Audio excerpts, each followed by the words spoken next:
the ministry is up to its position to make sure that no Kenyan is denied services wherever they go, and they are paid up members. Thank you, Honorable Speaker. Majority Leader, your Thursday statement.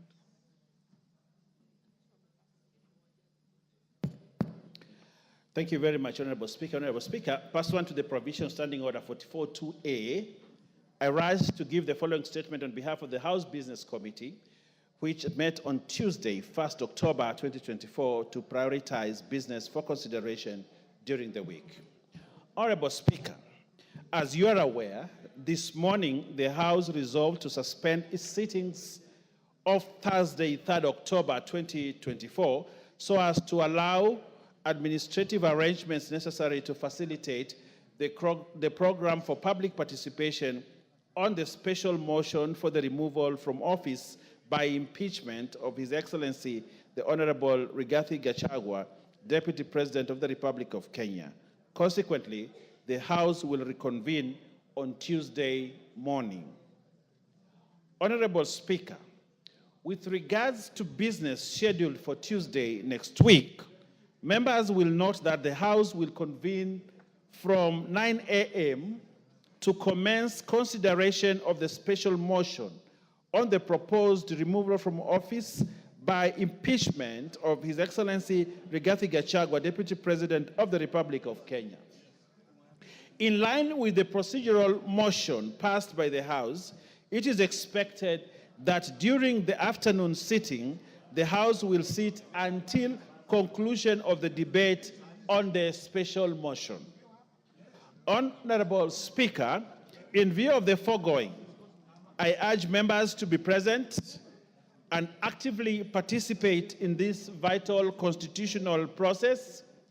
Your insights and contributions are critical, and together, Honorable Speaker, we can ensure that our deliberations reflect the collective wisdom, values, and aspirations of our society. Members, let us come together not just as legislators, but as stewards of integrity and future of our motherland. A robust discussion will allow us to consider various perspectives, ensuring that our final decisions are well informed and representative of the views of our constituents. As representatives of the people, it is our solemn duty to engage in discussions that uphold justice, equality, and the democratic principles that define us. Notably, Honorable Speaker, this matter transcends party lines and speaks to our commitment to good governance, accountability, and fidelity to the Constitution and the rule of law. Indeed, as the Indian author and philanthropist Rohin Nilekani once said, we cannot be mere consumers of good governance. We must be participants, and we must be co-creators of good governance. I end the quote. Honorable Speaker, having said that, in accordance with the provisions of Standing Order 42A, 5 and 6, I wish to convey that the Cabinet Secretary for Interior and National Administration is scheduled to appear before the House on the afternoon of Wednesday, 9th October 2024, to respond to the following questions. And just like the Honorable Speaker told the member for Mwatate, this is the time that probably he needs to bring those questions.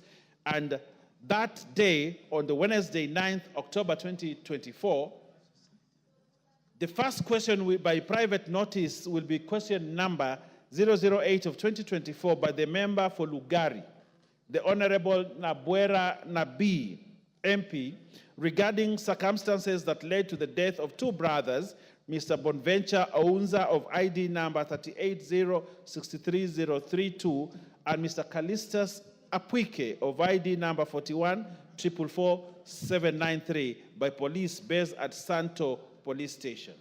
Secondly, Honorable Speaker, is the question by private notice number 11 of 2024 by the member for Moyale, the Honorable Professor Jaldesa Guyo Wako, the gynecologist, regarding the status of the investigations into the shooting of Ms. Kabale Galgalo Guyo of ID number 3976-3161 around Kangemi Mosque in Nairobi County.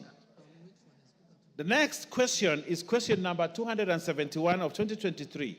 This is a 2023 question, Honorable Speaker, by the member for Laisamis, the Honorable Joseph Lokuton, MP, regarding staffing of births and registration offices in Laisamis and Loyangalani sub-counties.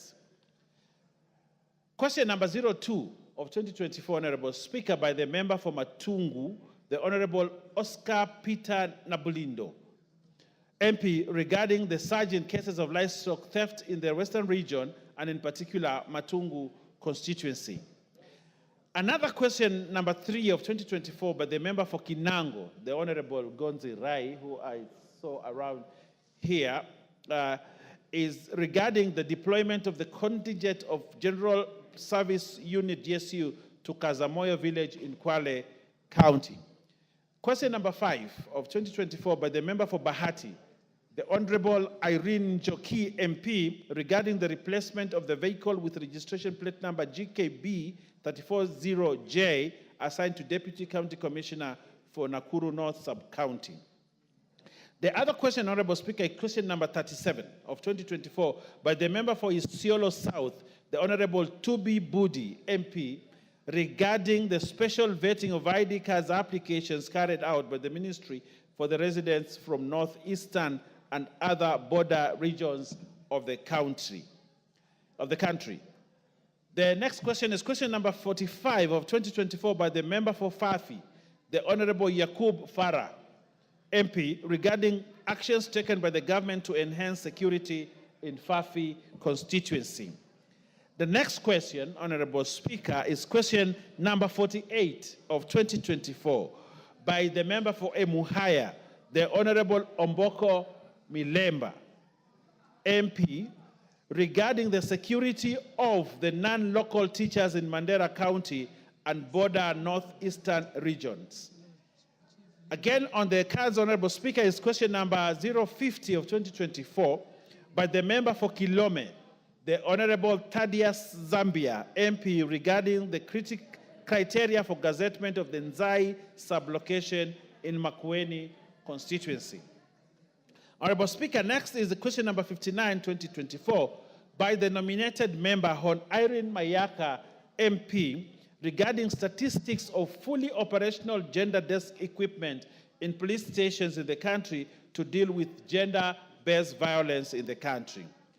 Again, Honorable Speaker, there's a question number 123 of 2024 by the member for Yatta, the Honorable Robert Basil, MP, regarding the omission of Yatta Sub-County Administrative Unit from the Gazette number 1766 of 14 February 2024. I'm coming to the end, Honorable Speaker, and the second to last question is question number 124 of 2024 by the member for Kiambu, the Honorable Mashua Waithaka, MP, regarding delay in issuing national ID cards within Kiambu constituency. And lastly, Honorable Speaker and members, is question number 126 of 2024 by the member for Sigor, the Honorable Peter Lochakapong, MP, regarding the number and contractual details of the employees recruited by the United Nations High Commission for Refugees, UNHCR, to the Department of Refugees. Honorable Speaker, Tuesday is the day we reconvene. Honorable Speaker, we have a long agenda, a big agenda for that day, and as members depart for public participation, I wish them journey masses and good public participation. And therefore, in conclusion, Honorable Speaker, the House Business Committee will reconvene on Monday, 7th October 2024 to schedule business for the rest of that week. This is Monday, not Tuesday, Monday 7th, Honorable Speaker. So members of the House Business Committee be notified so that we schedule business for the rest of the week. I now wish to lay this statement on the table of the House today. Thank you very much, Honorable Speaker, and good luck. Thank you, Honorable Owen Bayer. Honorable members, we'll now go to questions. The Honorable Aden Bare Duale, Minister for Environment, or Cabinet Secretary for Environment, Climate Change, and Forestry, is already in the House. Welcome, Waziri. We'll now go to questions. In the interest of time, try to be as precise and concise as you can. Members, I'll only allow one joyrider on each question. No more than that. We'll start with the member for Alego Usonga, Honorable Samuel Atandi. You look surprised, Atandi? No. I'm not surprised, Honorable Speaker. Yeah. I'm aware that the Cabinet Secretary for Environment is supposed to come to He's respond to my already here. question. Yes. So go ahead and ask your question if you are ready, or we move to the next. Honorable Speaker, let me get the question. In the meantime, you can go to the next question. Question I don't have the question ready. Question 105 of 2024, member for Chepalungu. Oh, thank you. Victor Koech Mandazi. Thank you, Honorable Speaker. I have the question. Mandazi, you are... go back to the bar and bow and come back.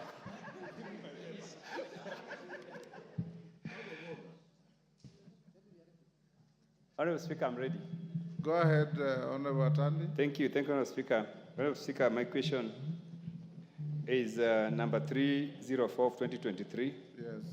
And the question is, one, could the Cabinet Secretary explain why the National Environment Management Authority, NEMA, issued a license for the construction of residential properties along Odaya Road, Kileleshwa on LR number 33734/338, despite the potential environmental impact caused by the developer. Number two, state why NEMA permitted the construction of the said building to proceed without public participation. Number three, explain why the developer has been able to continue constructing the said illegal structures even after repeated requests and petitions from concerned residents. Thank you, Honorable Speaker.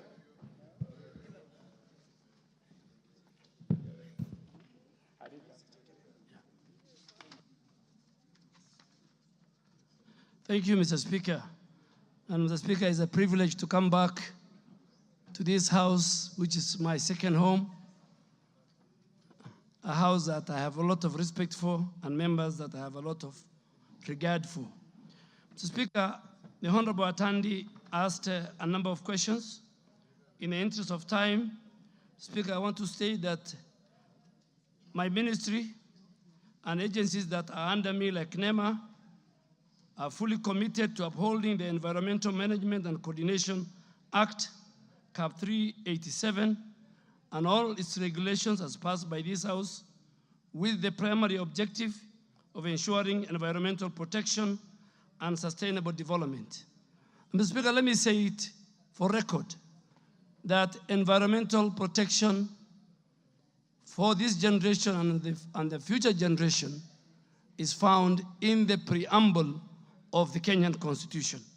So it's not even an article of the Constitution. There are many articles, but the preamble of our Constitution talks about protecting our environment for this generation and the future. Coming to the specific question, in the case of the proposed residential development, LR number 3734/338 on Odaya Road, Kileleshwa, allow me to note that the following why NEMA issued a license for the construction. The said developer, named Dirtyland Company, sought to construct a 314-story building consisting of 224 residential units. Given the scale of this project, Mr. Speaker, it was classified as a high-risk undertaking as defined by Section 58(1) of MCA, as passed by this House, and legal notice number 31 of 2019. As per the law, any high-risk project, Mr. Speaker, is required to undergo a thorough environmental impact assessment process to assess if there are any environmental impacts. An environmental impact assessment, Mr. Speaker, was conducted through a NEMA-registered EIA expert called Neolife Consultants Limited, and the report was submitted to NEMA for review and ultimate to give a license. The reference number of that environmental impact assessment, Mr. Speaker, is attached, and the member has. Same, Mr. Speaker, NEMA reviewed the report, found it adequately addressed all the potential environmental impacts, supported by a detailed environmental and social management plan.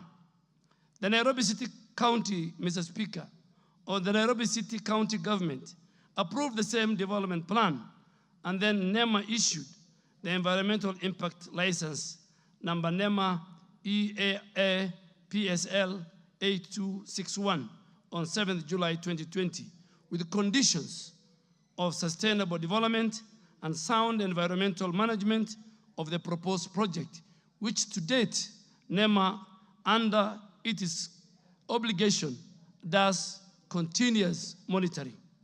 Honorable Speaker, in conclusion, I wish to affirm the Ministry's dedication to safeguarding the environment while balancing the need for sustainable development that contributes to Kenya's socio-economic growth. Our action remains aligned with both the national and international environmental standards. Honorable Speaker, the second question that the member have asked my good friend Honorable Atandi would state the reasons why NEMA permitted the construction of the said building to proceed without public participation. Honorable Speaker, on the onset, allow me to know that public participation is a critical and a principle in our Constitution. It is also a very integral part of any environmental impact process, assessment process, as mandated by Section 59 and Section 60 of the Environmental Management and Coordination Act, and above all, Regulations 19 of the Environmental Impact Assessment and Environmental Assessment Regulation 2003, passed by this August House. For this project, I wish to confirm public participation, Mr. Speaker, was conducted as follows, and it's there in the documents that I've provided to the House and to the member. NEMA dispatched copies of the Environmental Impact Assessment report to 9 lead agencies on the 4th of March 2019 for sectoral review and comments as required by Article 20 of the Environmental Impact Assessment Regulations. These entities include the Ministry of Environment ourselves, the County Physical Planning of Nairobi, the Water Resource Authority, Kenya Urban Authority, Roads Authority, National Land Commission, Public Health officials of Nairobi County, Nairobi City Water and Sewerage Company, and finally Nairobi County Director of Environment. NEMA also, Mr. Speaker, had issued a proponent with a notice of publication on the 1st of March 2019 to invite the public to make oral or written comments on the Environmental Impact Assessment Study report. It was captured in all the daily papers. In the Star on Wednesday, 13th March 2019, again on the Star on the 20th March 2019, on the Kenya Gazette notice number 2531 of 15th March 2019, in nearly about 4 radios, 4 classified adverts per day. NEMA received again varied public comments as detailed in the attached. Consequently, a public consultation meeting was held on the proposed site on the 27th of June 2019 with the participation from 62 residents. The minutes of the public consultation, Mr. Speaker, are attached. And that's why this House is going on a recess tomorrow to do public participation. It is central to our Constitution. Nobody can avoid it. Neither can NEMA has the luxury to avoid it. A major concern raised by the residents was conformity to zoning policy of the area and the number of floors, connection to the sewer. All these were addressed, Mr. Speaker. Mr. Speaker, let me make it very clear as the new minister to this docket. Zoning, sewerage, all these are functions of the county government of Nairobi. And the Senate has a role to call the governor or his officials to the same. Speaker, in the view of that, I have just highlighted there was indeed meaningful public participation and information disclosure of the project. Question 3, Mr. Speaker, was why the developer has been able to continue constructing the said illegal structure even after repeated requests. Mr. Speaker, the construction has continued despite several petitions by some of the concerned residents. I am indeed aware that the residents have lodged petitions with NEMA and other government bodies. Residents were also advised to appeal for a tribunal independent evaluation on NEMA. Speaker, this House in its mandate in making laws and regulations has given the citizens recourse to appeal. If you are not happy with the NEMA decision, then you go to the NEMA Complaints Committee. If you are not happy, then you go to the independent environmental tribunal chaired by somebody of a standing of a judge of the High Court. And reputable institutions like Law Society of Kenya, Mr. Speaker, have their representation. So the members were advised to go there, and the Speaker, since there was no court order, nobody has gone to the tribunal, nobody has gone for an independent evaluation of the NEMA decision. NEMA and the other agencies continue to monitor with the compliance with the environmental impact assessment. Mr. Speaker, finally, I wish to reiterate the following. The Ministry through NEMA remains committed to ensuring all full compliance with the Environmental Management and Coordination Act and its regulations as passed by the House. Thank you, Mr. Speaker. Thank you. I think we're going to give one joyrider. Let me see. The Honorable Gitonga Murugar, member for Tharaka Nithi. Oh, you're on the intervention button. The Honorable Zamzam. Oh, no, she's pulled it out. Yes, I was going to allow you after one joyrider. Then you can respond, but we can go to you directly if there are no people. Proceed. Thank you, Madam Speaker. Madam Speaker, let me say that the response by the Cabinet Secretary appears satisfactory. And given that also is new, I don't want to put a lot of pressure on him.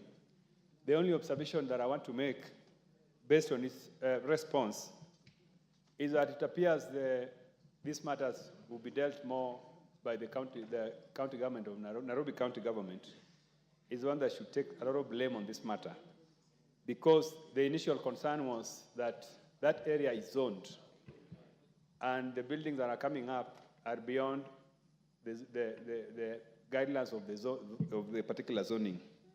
So it means that the Nairobi County Government has allowed these structures to go up beyond the guidelines of the zoning. But what I wanted to ask the minister is that these buildings are coming up and issues like drainage, the sewerage systems of the area have not been improved or expanded.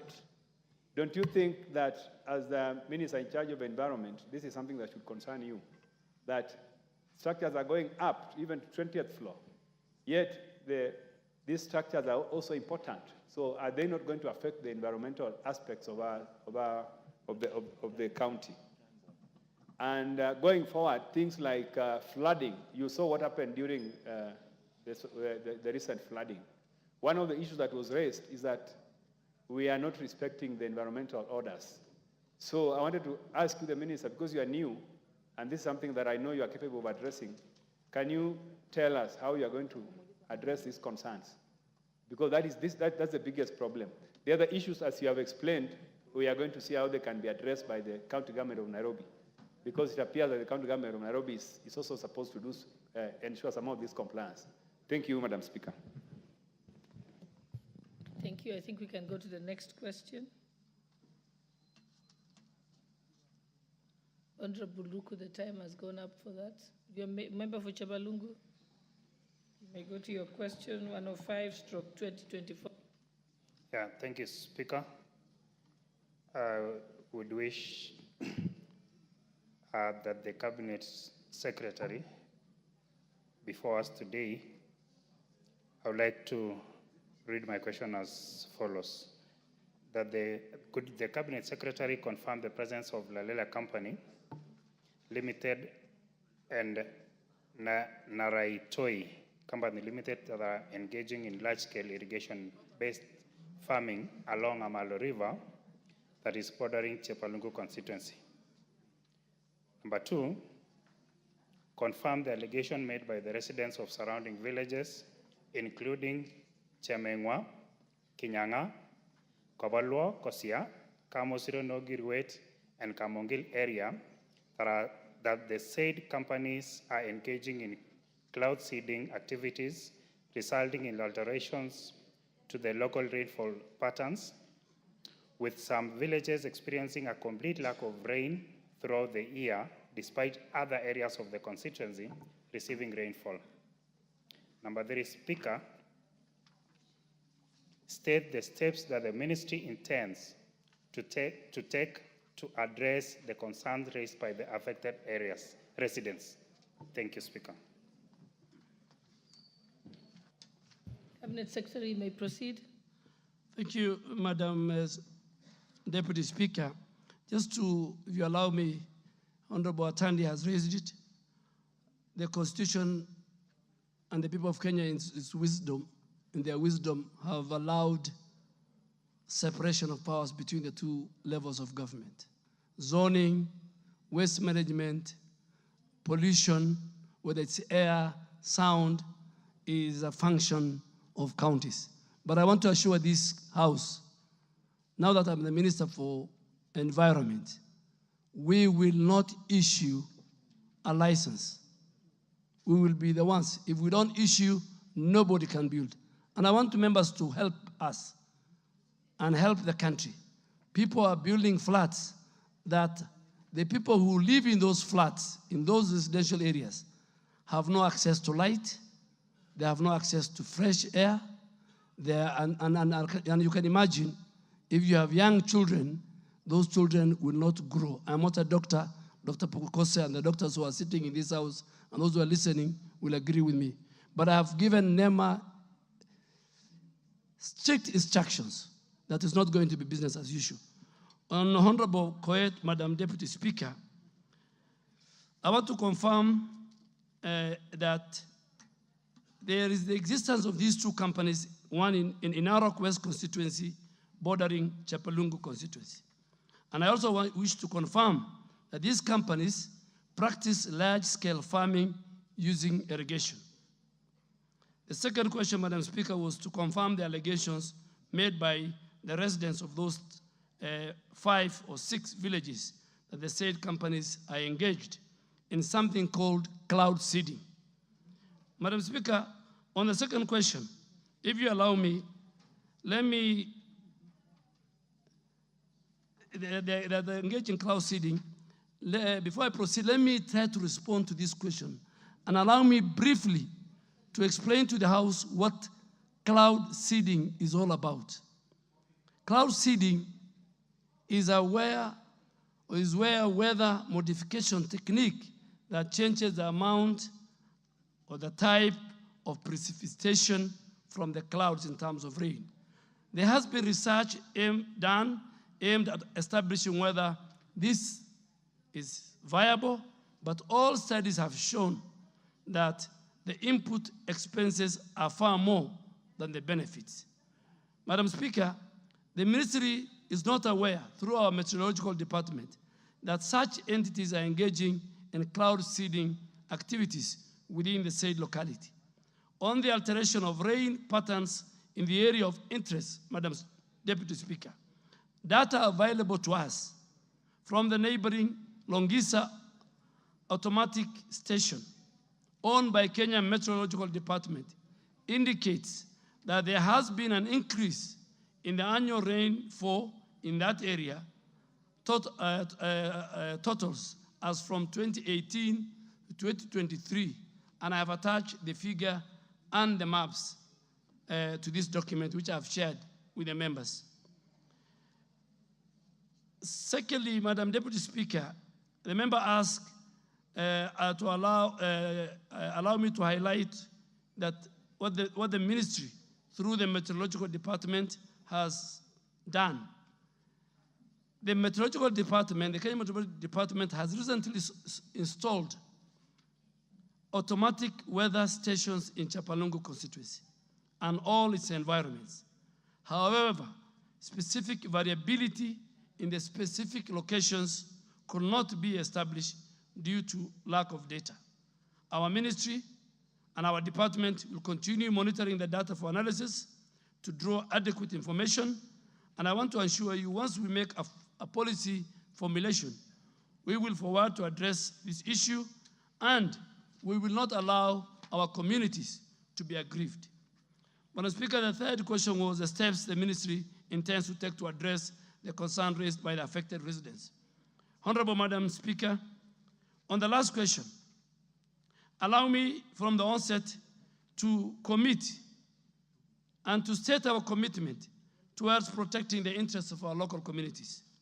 To this end, in addressing the concerns of the affected residents, I commit to do a follow-up with the Ministry of Water and its agency, the Water Resource Authority, to ascertain the abstraction of water from both River Amalo and River Nyangores, as mentioned, and we will report back to this House in very, very due course within 2 weeks.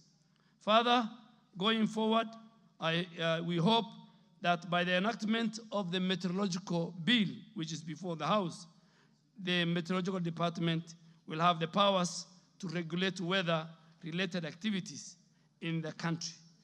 Thank you, Madam Speaker.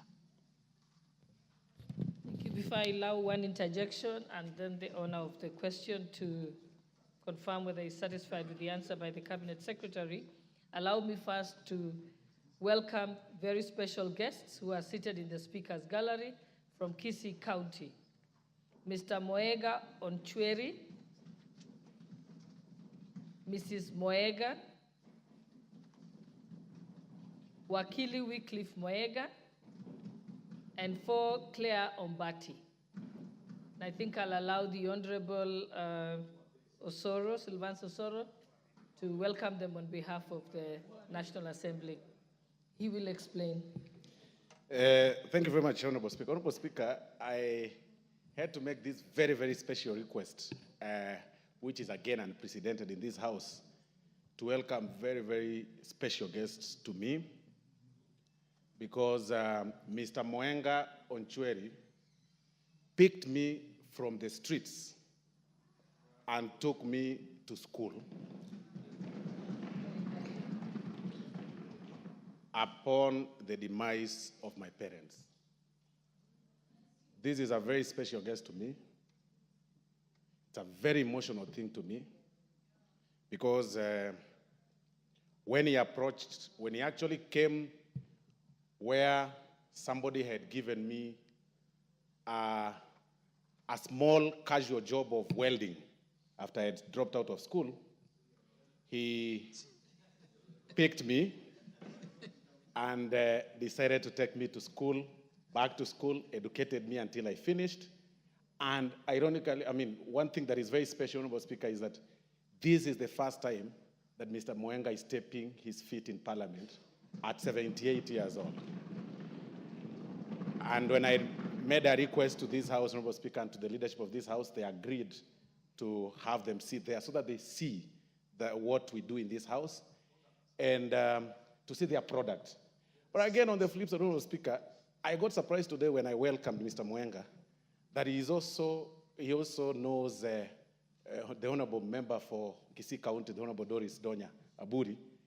He also educated Honorable Donya Aburi because they actually happen to come from, they happen to come also from the same village. So he's a very, very special person. His dream to become a member of parliament years back did not materialize for Nyaribari Chache constituency, but I've just told him that by me being member of parliament, and Honorable Aburi, member of parliament, is actually a double victory. So, and that is why I made this very special request. Thank you very much, Honorable Speaker. Okay, thank you. Yes, the Honorable Donya Deris will give you 3 minutes. Madam Speaker, the beauty of Samaritans. I'm always talkative, but when I look at them, today I'm very humble. I've eaten a lot of vegetables because parents and Samaritans are the best thing that God can give. You can even attest, Honorable Soro, you can think he was reading the Bible. He's also come because the parents are there. See what the parents, Madam Speaker, have done to us. Today we can't even gashawalize anybody. We are just good. We are very obedient. And please, honorable members, M-Pesa your parents. Please, parents believe girls are the one who give them food, who send them M-Pesa, unlike the boys. Now we change it, honorable members, the male. Please, those who are here today, send your mom some M-Pesa and make it 10,000 and above. Even CS, Honorable Dwali, I will come for 100,000 from you. I send to my mother. Thank you, Madam Speaker. Okay, now thank you for the digression. I think we can proceed. I'll give one honorable member to add their question. Honorable Zamzam, member for Mombasa, and then we will go back to the member for Chepalungu to confirm if you're satisfied with the answer. Asante sana Mheshimiwa Spika, na mimi niweze kumshukuru mzee kwa kuweza, mzee Mwenga, kwa kuweza kulea hawa vijana wawili. Leo ni wabunge ambao sisi tunawacelebrate hapa ndani ya hili bunge. Na mimi imenikumbusha sana mzee marehemu Yusuf Haji, na yeye pia aliweza kunisomesha, na ndio maana mnaona jambo lolote likija hapa la Nurdin Haji, yule ni ndugu yangu, lazima nitampigia upatu. Na sisi ambao tumetoka katika familia maskini, Mheshimiwa Spika, tukasomeshwa, tukanyanyuliwa na wale ambao wanatuonea huruma. Siku zote sisi huwa na huruma, na ndio maana waona turudi kwenye jamii na tuwazidisha upendo kwa wale ambao hawawezi kujimudu katika masomo, na sisi pia tuweze kuwasaidia. Mheshimiwa Spika, nafikiri vile nimepata fursa kabisa nimuulize waziri wa mazingara, na niweze kwanza kumpongeza kuja katika bunge. Asante sana bwana waziri, tunakushukuru sana. Mimi nilikuwa nataka kuuliza, umesema kuwa kuna haya mambo ya mazingara ya sewage na nini ni mambo ya county, lakini hata tukiangalia Mombasa county, Mheshimiwa waziri, ukiangalia pale Chuda, maji taka sewage inaingia ndani ya bahari, na imekaa miaka mingi sana. Wale watoto ambao wanakaa kule katika sehemu zile za slums wanaenda wakiogelea kule. Mheshimiwa Spika, ni kwa sababu watu wamejenga majumba bila kuangalia njia zao za sewage zitakwenda vipi, zote wamezielekeza kwenye bahari. Mheshimiwa waziri, kwa hiyo mimi nakuomba kama unaweza kulifuatilia. Umesema ni akaunti, lakini mimi nakusihi, maana yake wakati mwingine barua ikitoka kwa waziri, pengine jambo laweza likafuatiliwa likafanywa kwa wepesi. Mheshimiwa waziri, kisha nauliza Mheshimiwa waziri, unapanda miti ya matunda. Mimi kama mama Mombasa County nimezunguka nikaangalia, miti ya nazi imekuwa chache sana ndani ya pwani, na kuomba kama mama Mombasa utuletee miche ya nazi ili tuweze kupanda kama matunda, na miche ya maembe iwe ni chakula na pia itaweza kuleta mvua. Asante sana Mheshimiwa waziri. Before I allow the Cabinet Secretary to respond to her brief question, let me allow the member for Chepalungu. I think, Honorable Mugambi, I think the Speaker already ruled on this, that it will be one rider question and then back to the owner of the question. It's okay. Thank you, Speaker. While I appreciate the response from the CS, I would like to make him aware that it's also nice for him and his team to visit these particular villages that I talked about, because I'm the member of parliament and I know what happens. In a particular situation, I was attending a funeral in a village called Kabalwa. It was raining at Sigor town, but upon reaching Kabalwa, it was dry, or it was dust everywhere.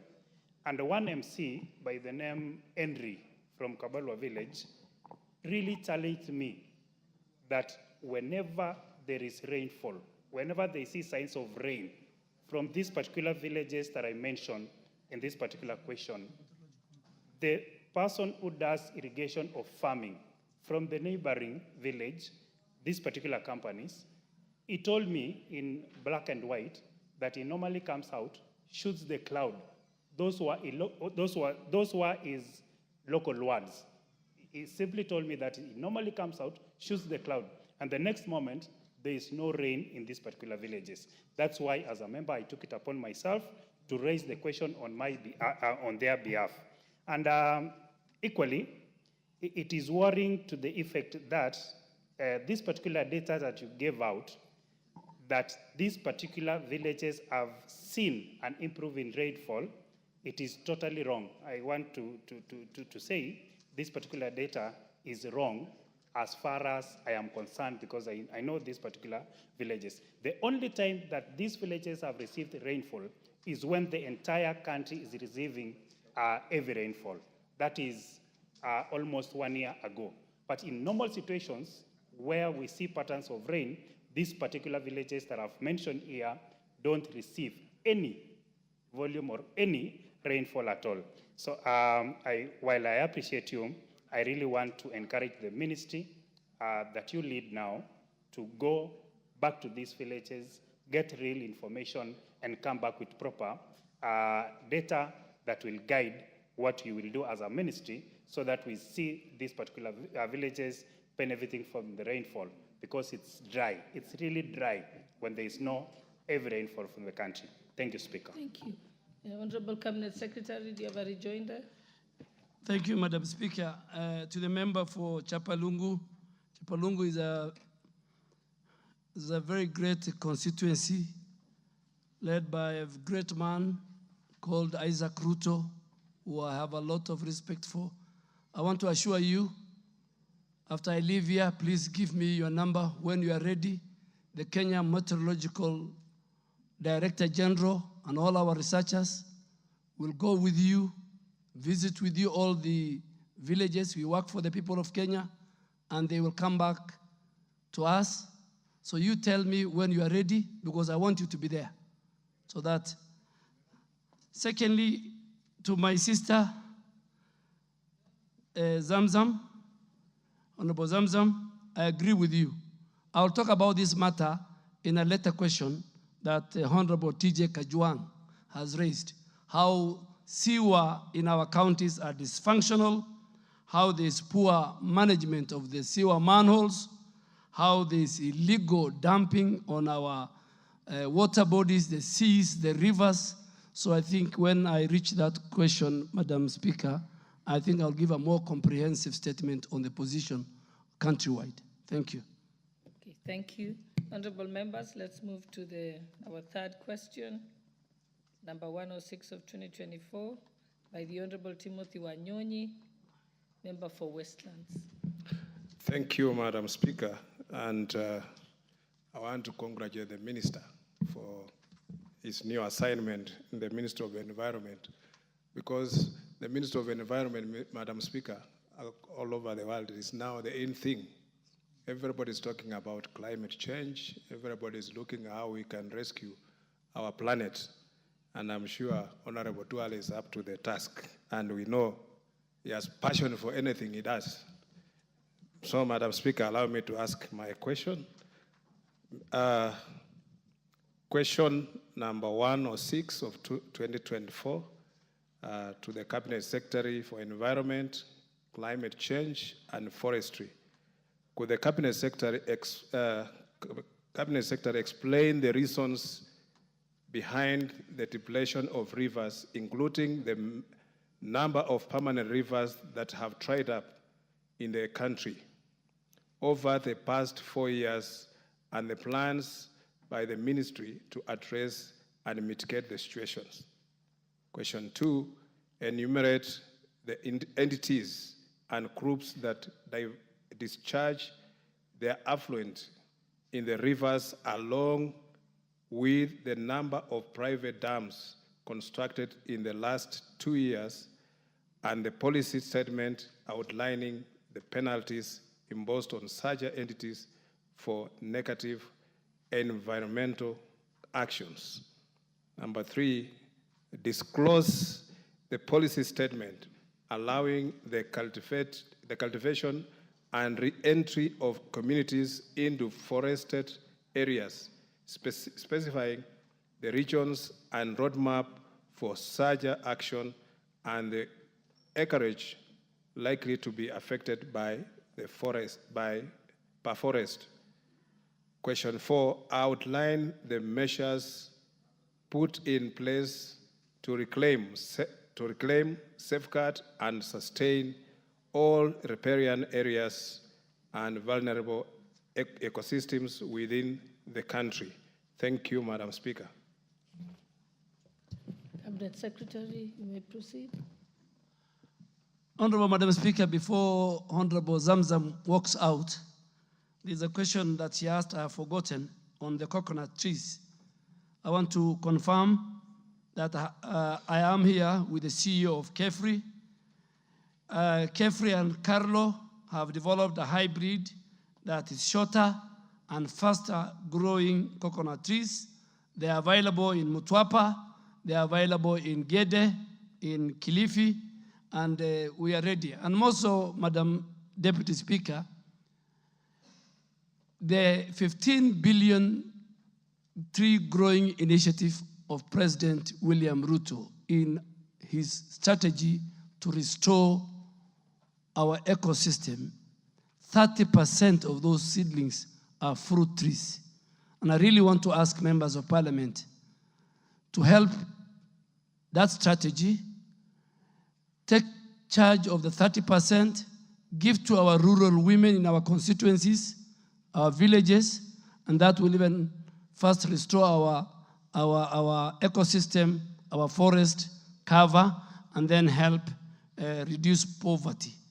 Madam Speaker, coming back to the question by Honorable Tim Wanyonyi, a man I have respect for and has represented the people with disability in this house for a number of parliaments, is that it was the issue of river depletion is a critical concern that is on this government's agenda. Under the leadership of His Excellency the President, the government has made a concerted effort to address the causes, recognizing their far-reaching impacts on water resources, on the livelihoods of our people, and the future of our nation. Allow me to elaborate the main causes of this challenge, highlighting very few because the document I have provided to Honorable Wanyonyi and to the Office of the Clerk.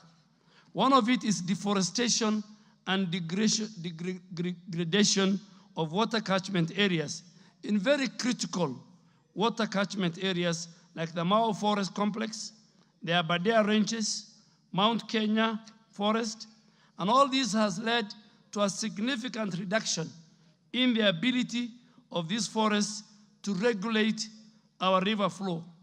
For instance, rivers such as the Mara, the Sondu, and Njoro, which originate from the Mao Forest, have experienced decreased water levels due to deforestation, which I will again later address in another subsequent question. Two, the other thing that has affected our rivers is prolonged drought and erratic rainfall patterns due to climate change. Climate change is the current currency in the world. It is there, we must face it. You have seen the floods in Nairobi, you have seen the drought, You have seen the landslides. Climate change is a reality. And this has reduced river recharge and flow. Rivers like Athi River, Wasonyiro North River, which support a very critical ecosystem, support our communities, pastoralists, for water, their livestock, and for people, are among those which have been affected by this erratic and prolonged drought. And these changes have significantly led to significant reduction in water availability across the country. There is a third one is of over-abstraction and unsustainable water use for agriculture, for domestic use, and for industrial use is another big challenge. I want to give the example of Wasonyiro River, which flows through the arid and semi-arid areas. It has seen its water levels drop drastically due to excessive irrigation in the upstream areas. Similarly, Athi River is heavily tapped for irrigation and industrial use, contributing to what the member is saying, reduced flow downstream. Encroachment and human activity within our riparian areas is another factor that reduces the flow of our rivers. This has contributed to the degradation of the river ecosystem. The construction, agriculture, and urban development along the rivers like Nairobi River and Athi River have not only reduced their flow, but have also increased the pollution level. Madam Speaker, there is no Nairobi River. What we have in Nairobi River is sewage, is raw sewage, is polluted. And I want to assure you, speaking on behalf of President William Ruto, Nairobi River and all other urban rivers will not be the same again. The same river of London, Madam Speaker, at one time was a sludge. I am ready as a minister to take the prize. The president has given me all the powers. And I want the leadership of Nairobi County to work with us. We've started yesterday with the climate works. We will change Nairobi River. It will become blue, and the people around Nairobi River and all of us will walk there. Pollution is another issue that's affecting our rivers. Pollution from industrial, from agriculture, from domestic sources, all these have degraded our rivers. The Nairobi River is a perfect example of high pollution due to untreated industrial waste, sewage, and plastic pollution, further straining its ability to sustain constant flow of water, Mr. Speaker. Lastly, Honorable Speaker, poor agricultural practices, such as monocropping and overgrazing, have led to soil erosion and siltation in many of the rivers. The Tana River, for example, the Kenyan largest river, is affected by siltation caused by deforestation and land degradation in its upper catchment. This reduces the river's capacity to hold water, leading to flooding during heavy rains. Go to Garissa County, go to Tana River, go to Lamu. As the river is entering the sea, the kind of siltation that you'll find on Sabaki Bridge. Honorable Speaker, allow me now also to highlight what mitigation measures is the ministry putting. One, we want to restore our water towers at the onset. The ministry is implementing the ambitious 15 billion tree growing presidential initiative to restore all our degraded ecosystem, including the water catchment areas, including the Mau Forest Complex, Mount Kenya Forest, Mount Elgon, Charangani, Aberdares.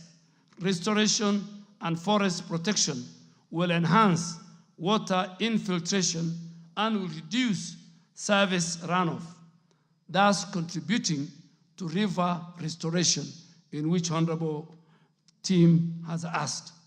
Mr. Speaker, to address climate change, the ministry has developed the third National Climate Change Action Plan 3, which was launched during the inaugural First African Climate Summit held in Nairobi in September 2023 by President William Ruto. And he today is the chair of African Climate Heads of State and Government. That coordinating of that national plan into a sectoral sectors plans into many ministries and counties for implementation. For example, the Ministry of Agriculture is implementing what we call climate smart agriculture and other adaptation strategies to enhance water conservation.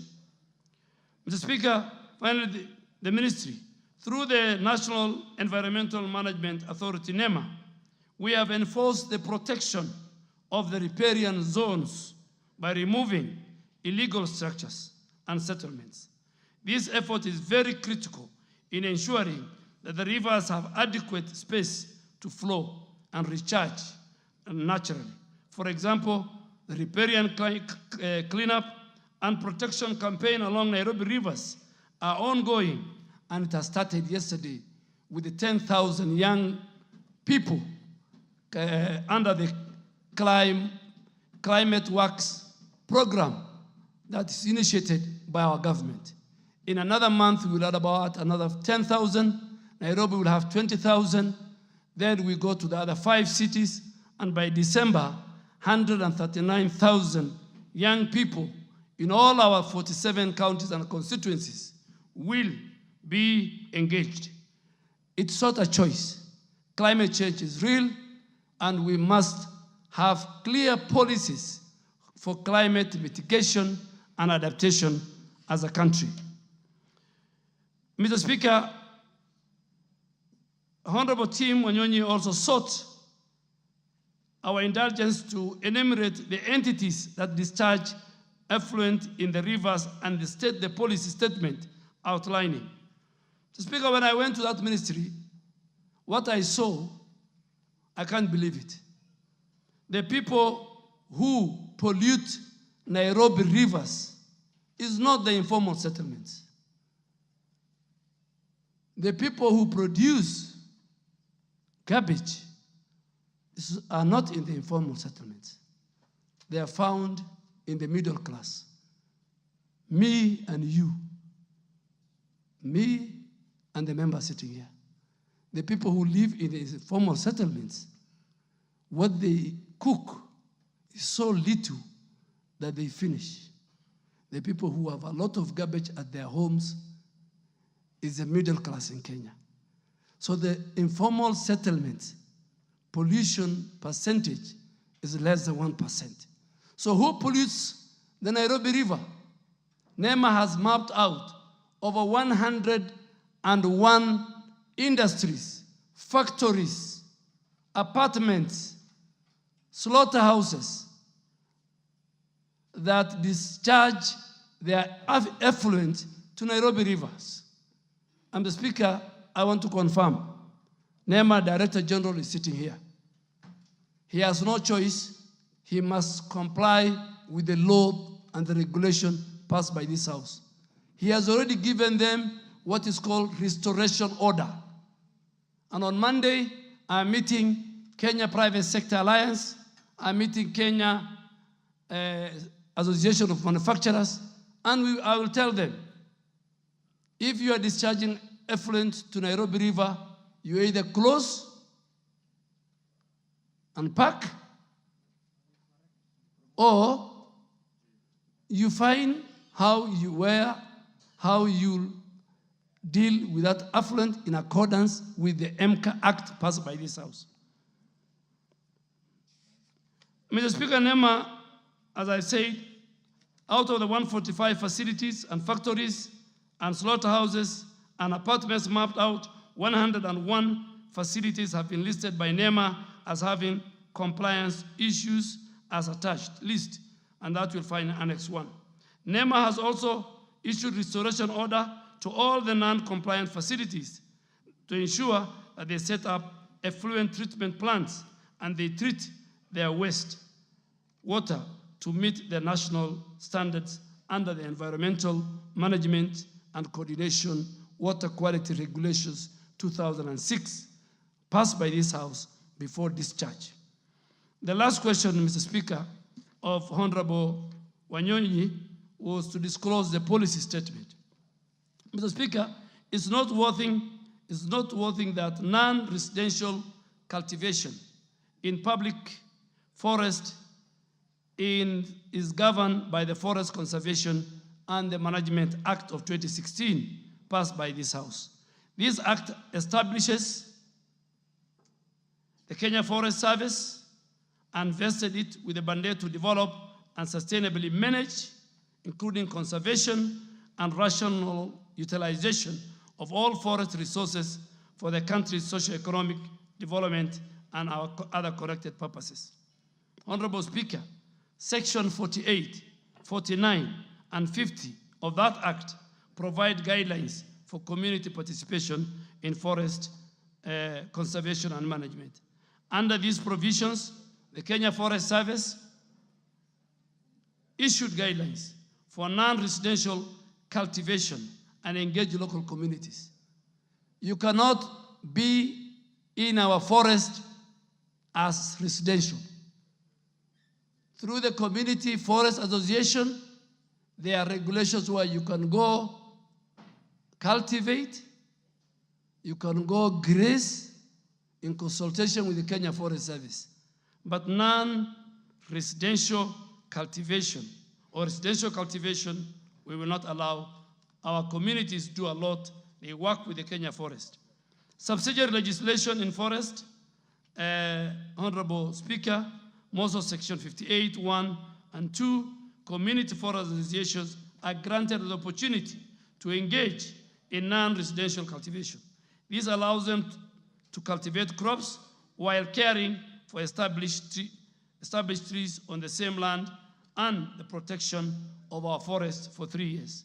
In 2020, Mr. Speaker, operational guidelines for implementing the plantation establishment and livelihood improvement scheme, known as Trees First Guidelines, was put in place, and this was to enhance efficiency and effectiveness of managing our forest plantation.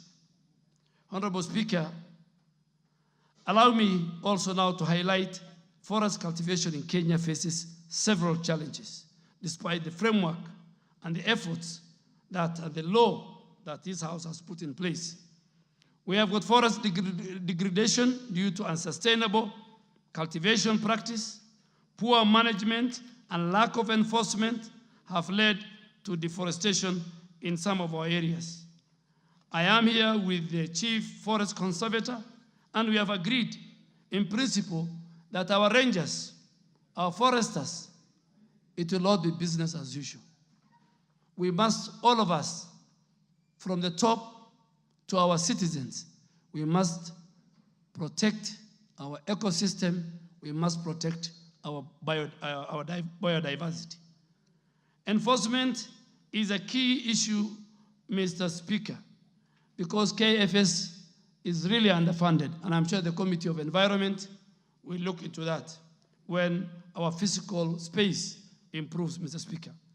Population pressure and conflicts over land use has caused more forest encroachment. And finally, Mr. Speaker, communities involved in our engagement with Kenya Forest Service do not follow sustainable farming practices, which sometimes can lead to soil degradation, loss of biodiversity, and ecosystem disruption. Mr. Speaker, the other long issue that I need to address, which I've given to Honorable Wanyonyi, because he had many questions, was the challenges and how to improve forest conservation and cultivation. The ministry has intensified its efforts to enforce forest conservation laws, mainly through Forest Conservation and Management Act that this House passed in 2016.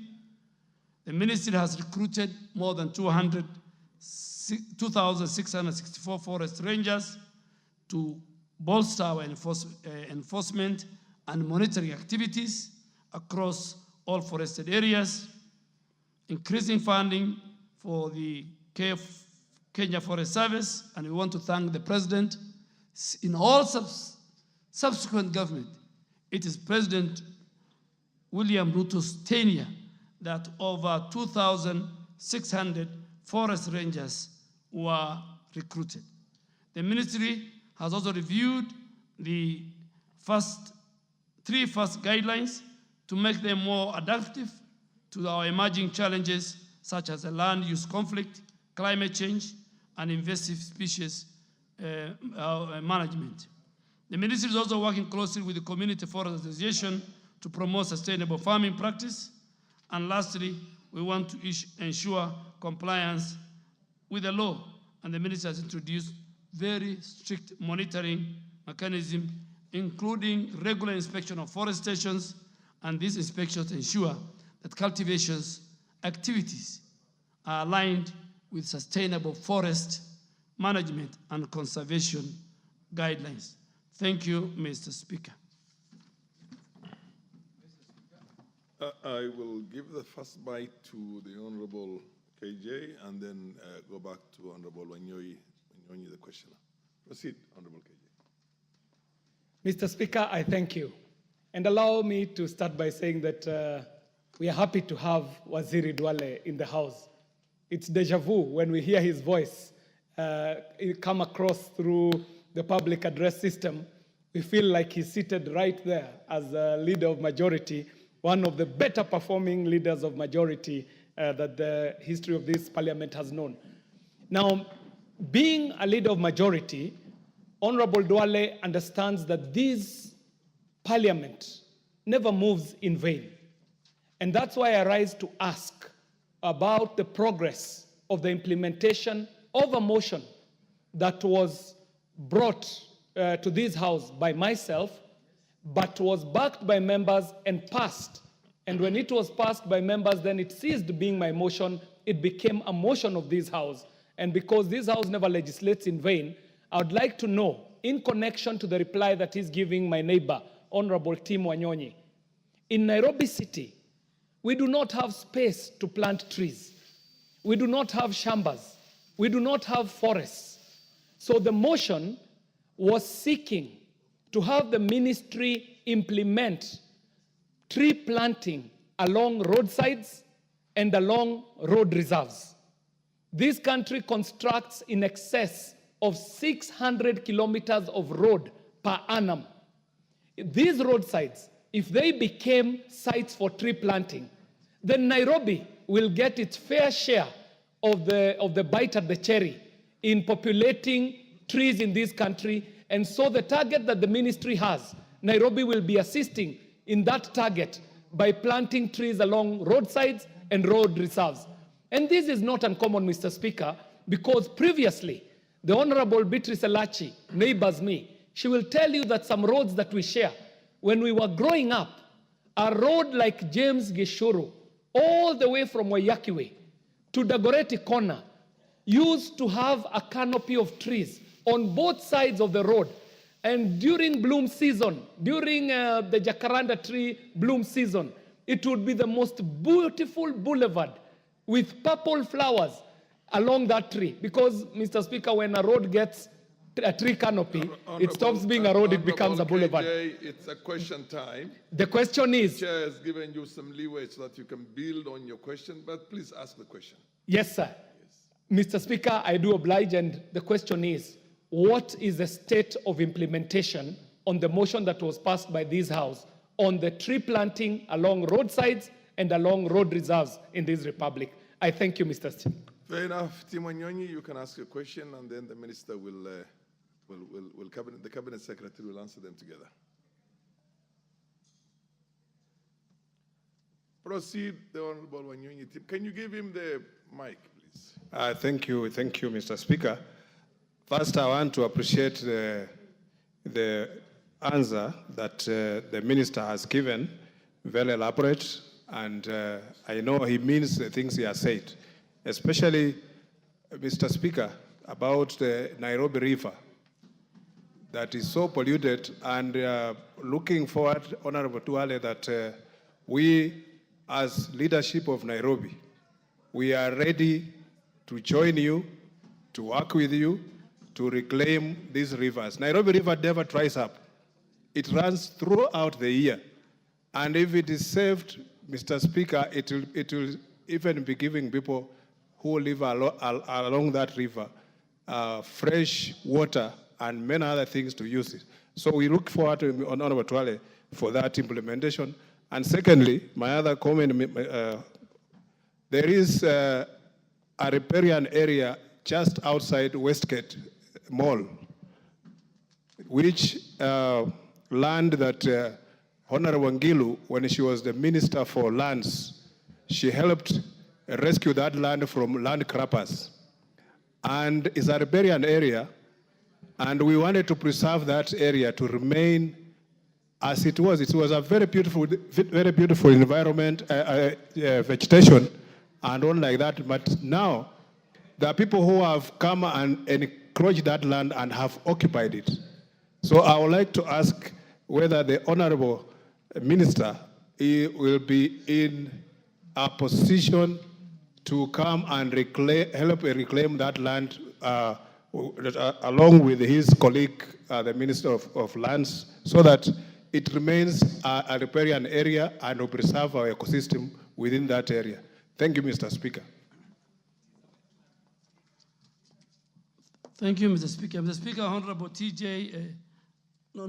Honorable KJ asked a very good question. I will look for the motion, and I'm sure the Committee on Implementation need to invite me and the rest who are concerned. But I want to assure him that there are many places to plant. We have started with City Park. City Park now is under KFS. The title belongs to the Ministry of National Treasury. It belongs to us. So City Park, because Karura now is over-congested. In one weekend, there are over between 5,000 to 10,000 people. So we want to plant, fence, and make City Park forests be like Karura. But yes, but on the roadside, under the key restoration program of the president of the 15 billion, the Ministry of Roads is under obligations. There are many things in that strategy that the contractors who are given to build roads, they are under obligation to plant trees and grow trees, not even planting, grow trees. The way you see in Europe, if you drive from here to Thika, from here to Nairobi, to Nakuru, to Kisumu, you must drive in the middle of a row of a forest, that road. That is part of what the Ministry of Roads is going to do in the larger restoration, 15 billion. Secondly, we are having an engagement with Kenya Power and Lighting Company and even the road agency. There is no way they can come to your residence, to your estate, and in making sure the electricity lines are in order, they just cut trees. It's not allowed. The law even allows. The problem in this country is people don't want to follow the law. There's a lot of impunity. Even when you want to construct your residential home on a half an acre, the law allows that you must leave certain percentage for growing trees and grass and all that. But because of greed, people want to build apartments next to each other. And this must come to an end. Honorable team, I am happy today that as a ranking member of the Nairobi Members of Parliament, you and KJ, you have stood firm and you have gone on record that you stood with us. The Nairobi River Commission was not under my ministry, but now it's coming to my ministry. Yet you stood with us, the multi-agency team, you stood with the president and all of us, and Beatrice Elachi is also here. We will help us clean Nairobi River. More, I'll talk about it, Mr. Speaker, when we reach the question of Honorable TJ Kajwang on Nairobi River. Next question, honorable members, let's go to the next question by the Honorable TJ Kajwang. Eh?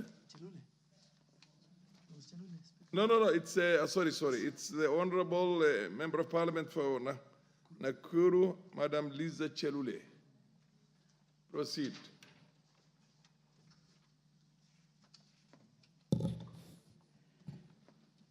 Thank you, Mr. Speaker, sir, for giving me this opportunity. Waziri, welcome, and we congratulate you for your new position of CS for Environment.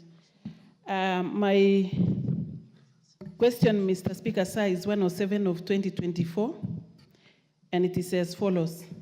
Could the Cabinet Secretary elaborate on the initiative undertaken by the ministry to preserve wetlands and water catchment areas within the country, and further state the effectiveness of such institution? My number 2 question, Mr. Speaker, sir, could the Cabinet Secretary explain the measures of the ministry, the ministry has put in place to safeguard indigenous trees planted in Kenya forests, considering the significant threat posed by charcoal burning activities?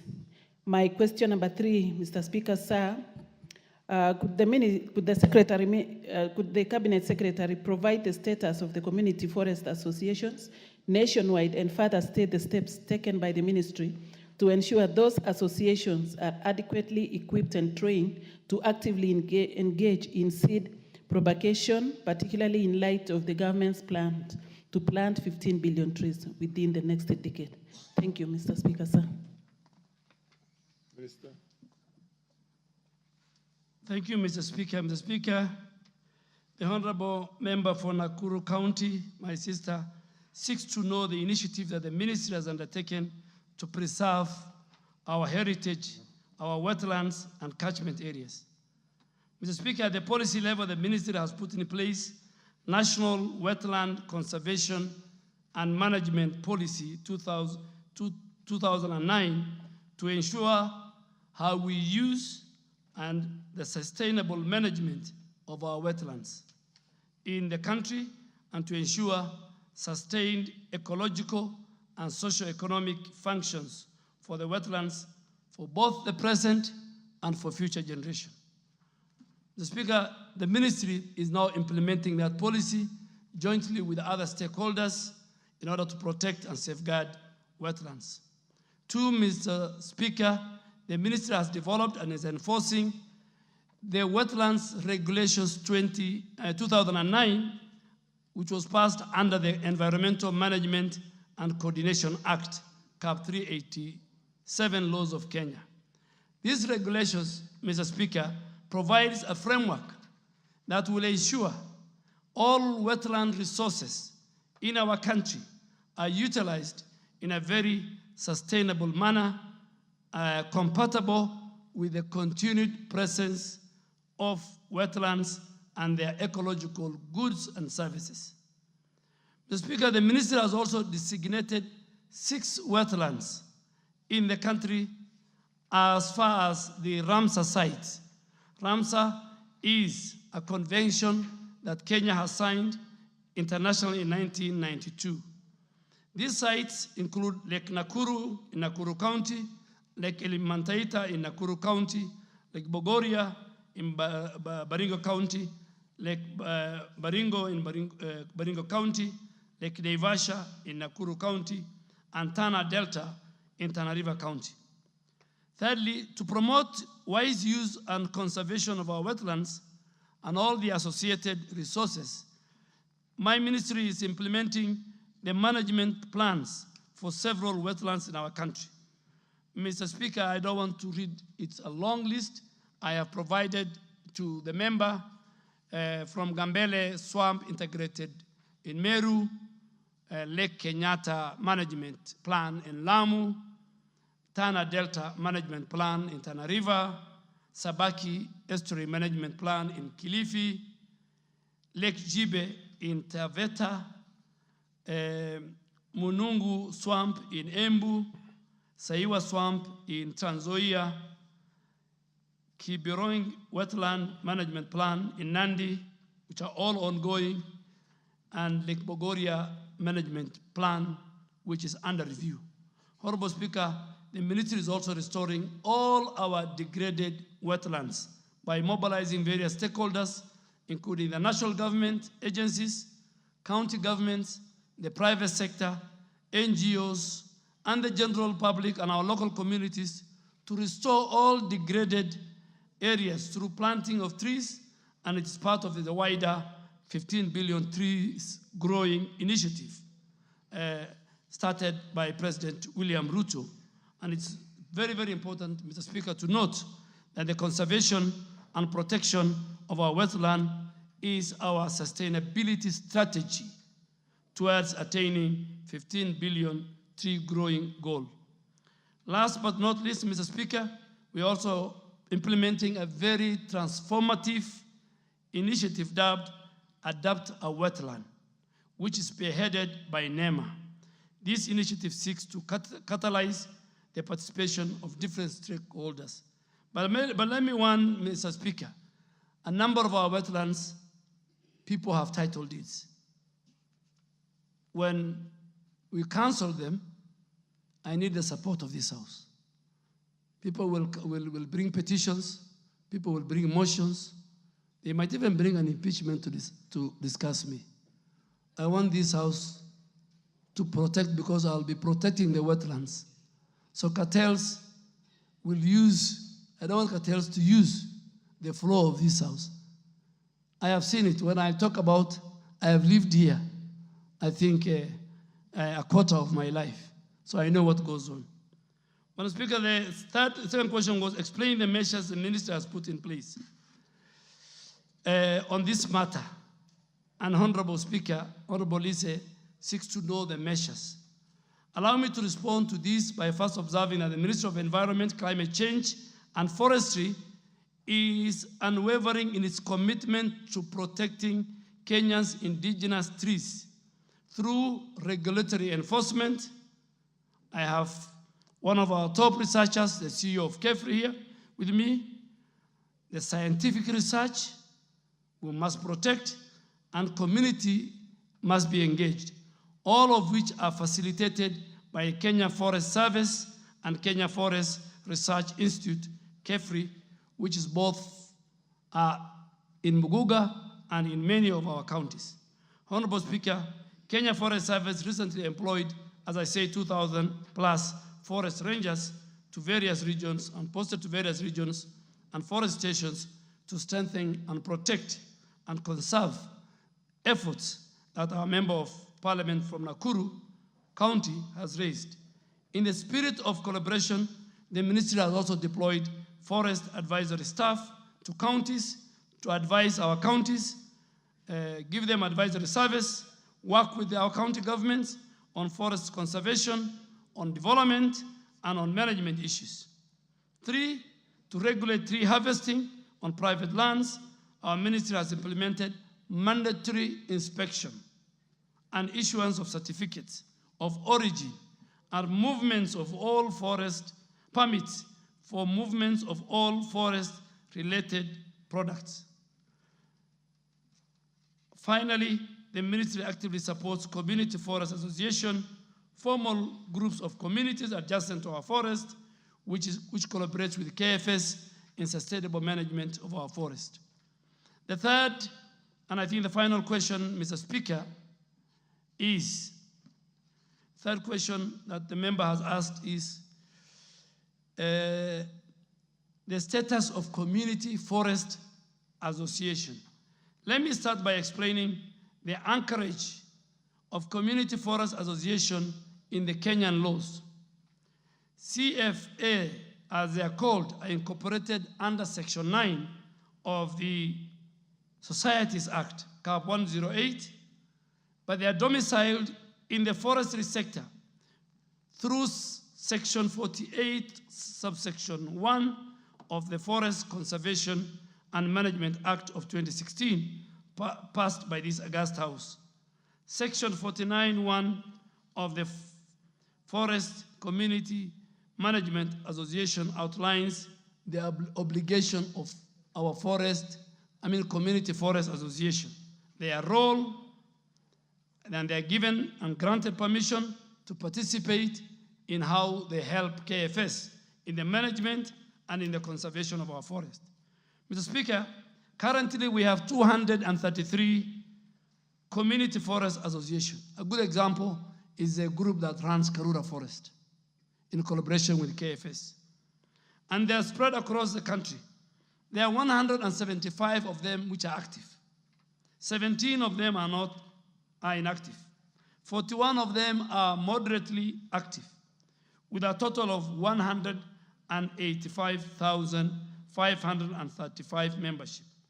All these community forest associations, Mr. Speaker, are duly registered with the Registrar of Societies. So they have a legal backing. They help us to protect, conserve with our communities. And they live next to our forest in protecting our national heritage. Community forest associations, Mr. Speaker, engage in forest management activities through what we call participatory forest management plans. Mr. Speaker, our ministry has taken the following steps to ensure community forest associations are equipped and trained to support the 15 billion growing trees strategy of the Kenya Kwanza government.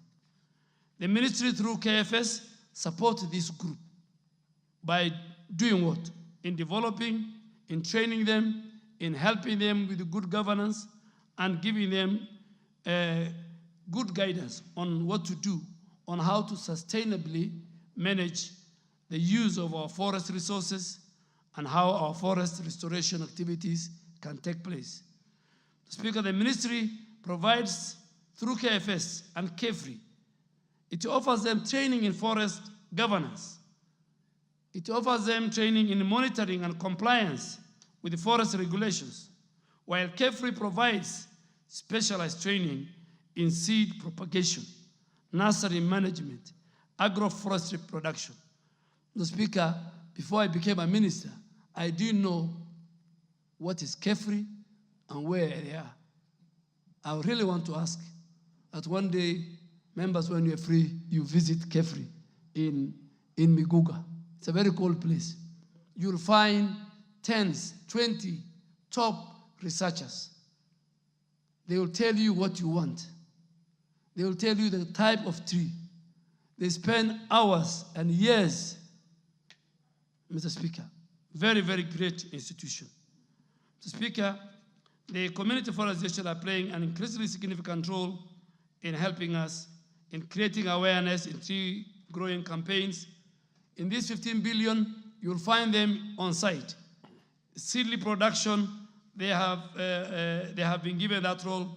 They help us in producing those seeds. They help us in running nurseries, in planting and growing of trees in gazetted and outside gazetted forest. They protect planted trees from destruction and damage. So they are very, very important. And that's why this August House gave them a role when they were doing the Forest Conservation and Management Act of 2016. Mr. Speaker, I think I have answered all that to the member for Nakuru County, the Honorable Liza Chelule. The Honorable Wilberforce Oundo. Thank you, Honorable Speaker. It's good to see my friend in the House today. He was the majority leader, and he left me seated here, and you'll always find me here, regardless what Sir George thinks. I'll always sit here. Honorable Speaker, I like his passion for the new assignment. I did not know he'll transit from a Fande to a forestman that seamlessly. Honorable Speaker, I want, probably it might not have an answer now, but I want you to engage your team to look at a series of hills in Funyula constituency, starting from Odiado Hills all the way to Busia Hill. For many years, during the times of Professor Julio Jambo, when she was the MP, the place was populated by trees, indigenous trees. Over time, as was clearly said, bad farming practices, deforestation, and tree cutting for construction sites, charcoal burning, has decimated those trees, and generally those hills are now bare. Is there a program within the ministry that private owners of land can collaborate with the ministry to ensure afforestation with the indigenous trees so that we preserve the environment and return the hills to the status they were in the 1970s and early 1980s? Thank you, Honorable Speaker. The Honorable Member of Women Rep for Wajir County.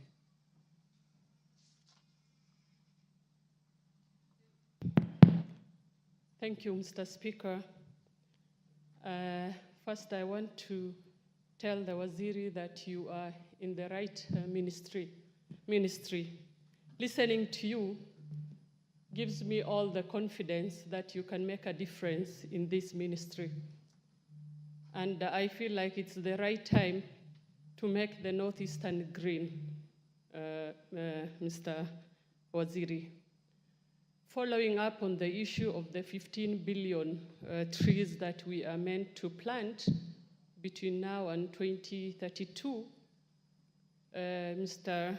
Minister, we have had a day for international tree planting, and it's somewhere in November, if I'm not wrong. Last year, we all went to the counties, and all the ministers planted all sorts of trees.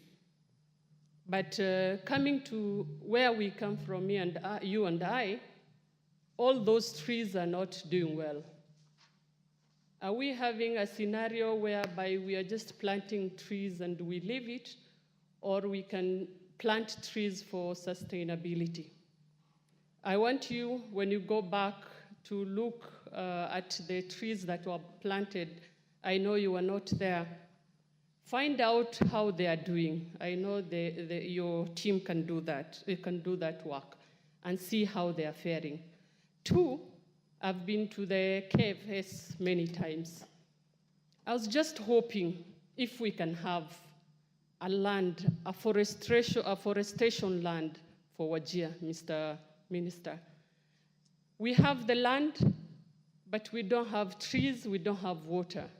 But I believe if we were given water and trees, we can give you land that you can do very well, that people can come for benchmarking. And I'll repeat this, Mr. Minister, that by the time you leave this docket, I want you to paint Northeastern green. It's viable, it's possible, and we can make it, all of us. Thank you. CS, I think you can take a few more and then answer them together. Yes. You can take 2 more. Yes. And then you answer them at one go. Oluoch, are you still on, or you have changed your mind? Okay, the MP for Seme then, if Oluoch is not interested. Thank you, Mr. Speaker. May I also take this opportunity to actually congratulate our colleague, having shifted from here, and how he's really picked very well in the new docket. But my question is to do with the preservation of indigenous trees. Some of these trees have actually very high commercial value, and their protection is important. Some have medicinal value, some have special oil values. Like, my question is specifically on sandalwood.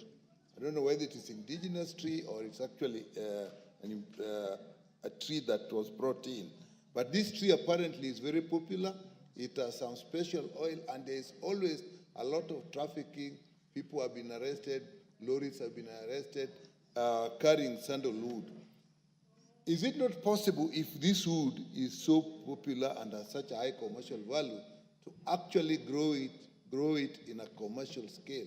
Not just protect what is there, but grow it in a commercial scale and actually export it, and it will give us foreign exchange. Thank you.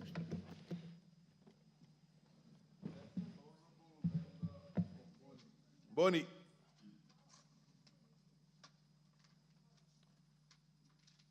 Waziri, because they're all pretty much similar, I think you can take a few together. Yes, you have the mic. Yeah, thank you, Mr. Speaker, and thank you, Honorable Duale, my friend. Since you left, I'm still suffering.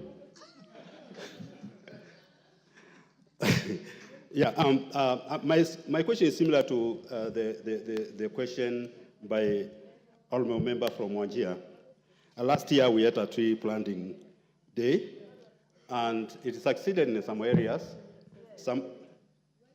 Chair, can you protect me from these honorable members? The Honorable Rosa Buyu. So last year, it succeeded in some areas where others did not succeed. In Ukambani, I think it partially succeeded because of two reasons. One, our long rains start in October, ends in December. That's our long rains. But the trees, we brought the trees in November, so we had only like 1 month for the trees to get the necessary water. Secondly,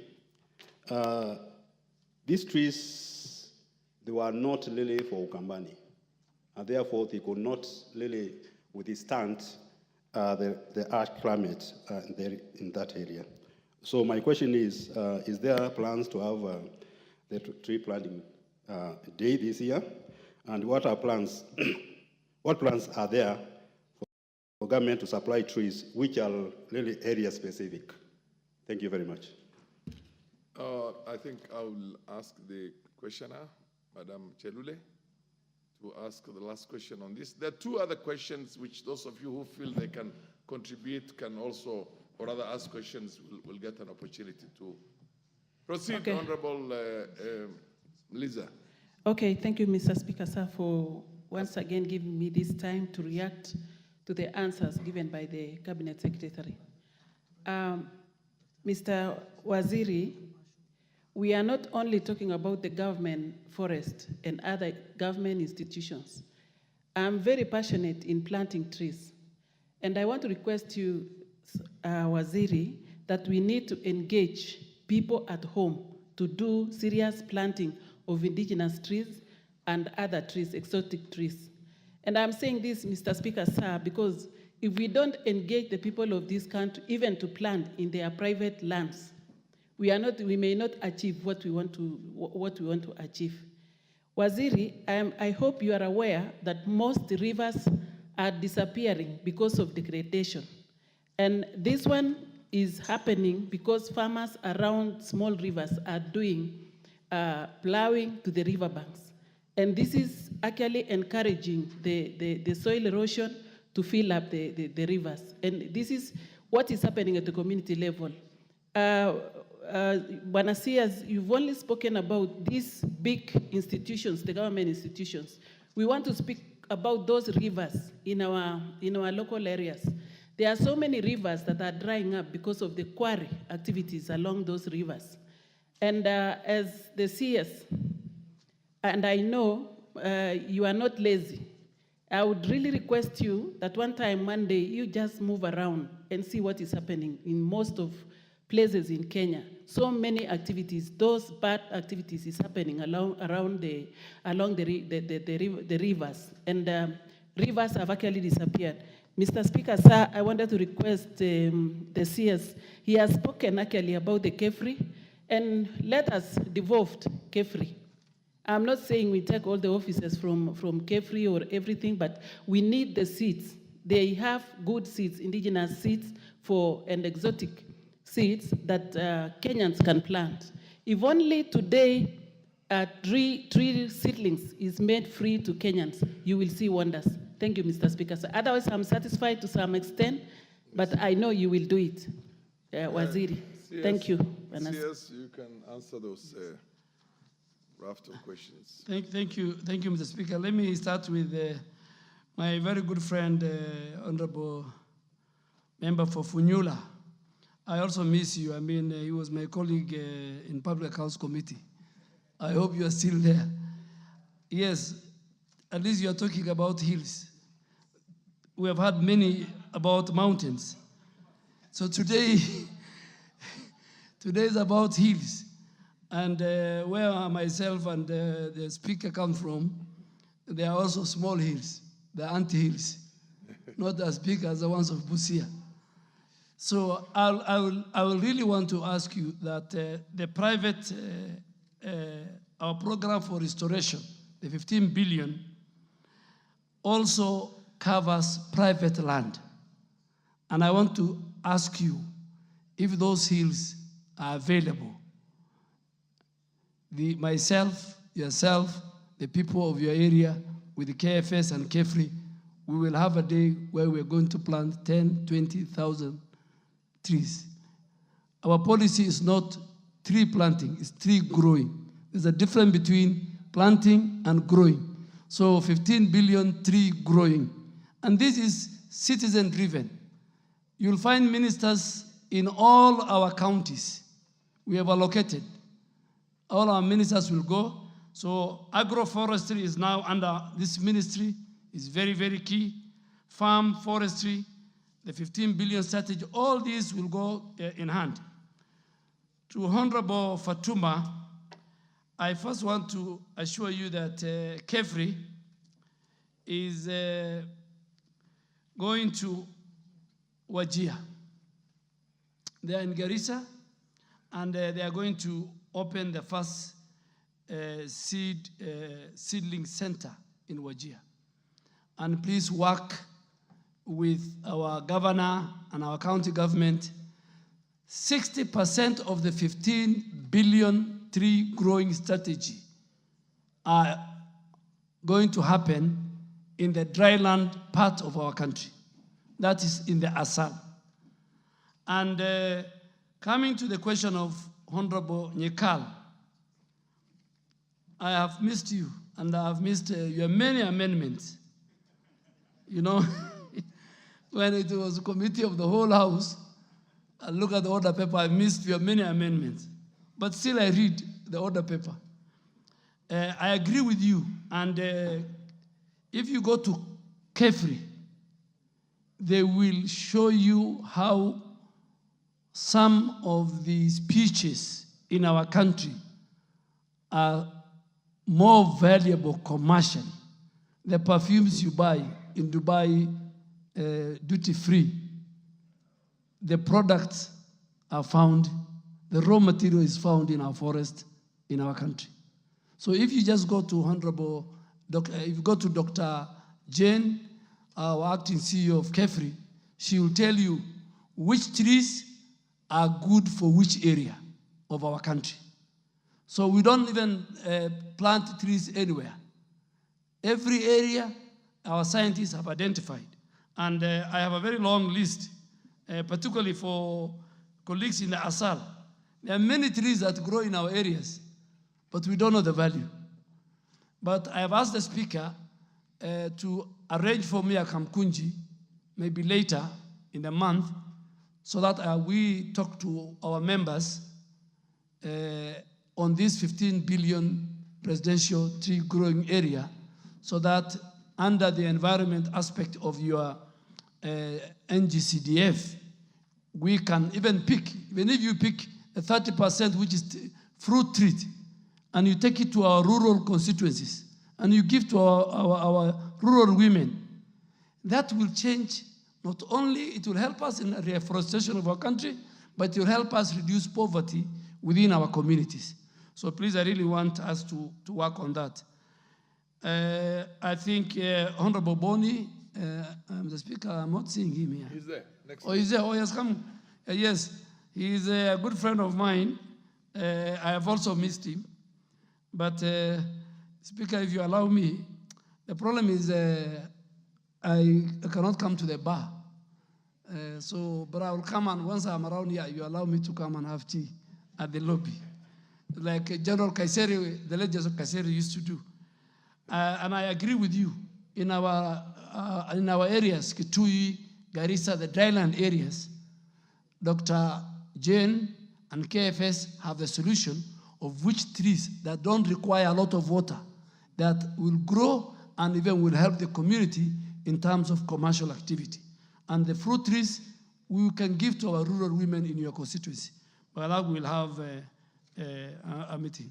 I think, Mr. Speaker, Honorable Chelule gave very fair comments. We will take her comments. And on the quarries, we will deal with it.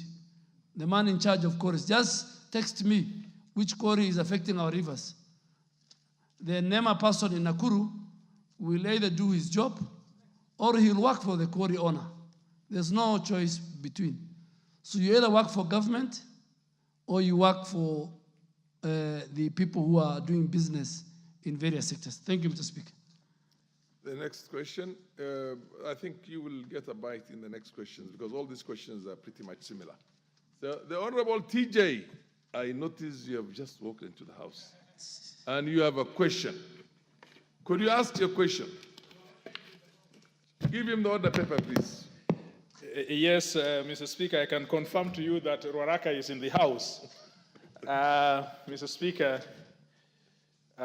my question is number 129/2024.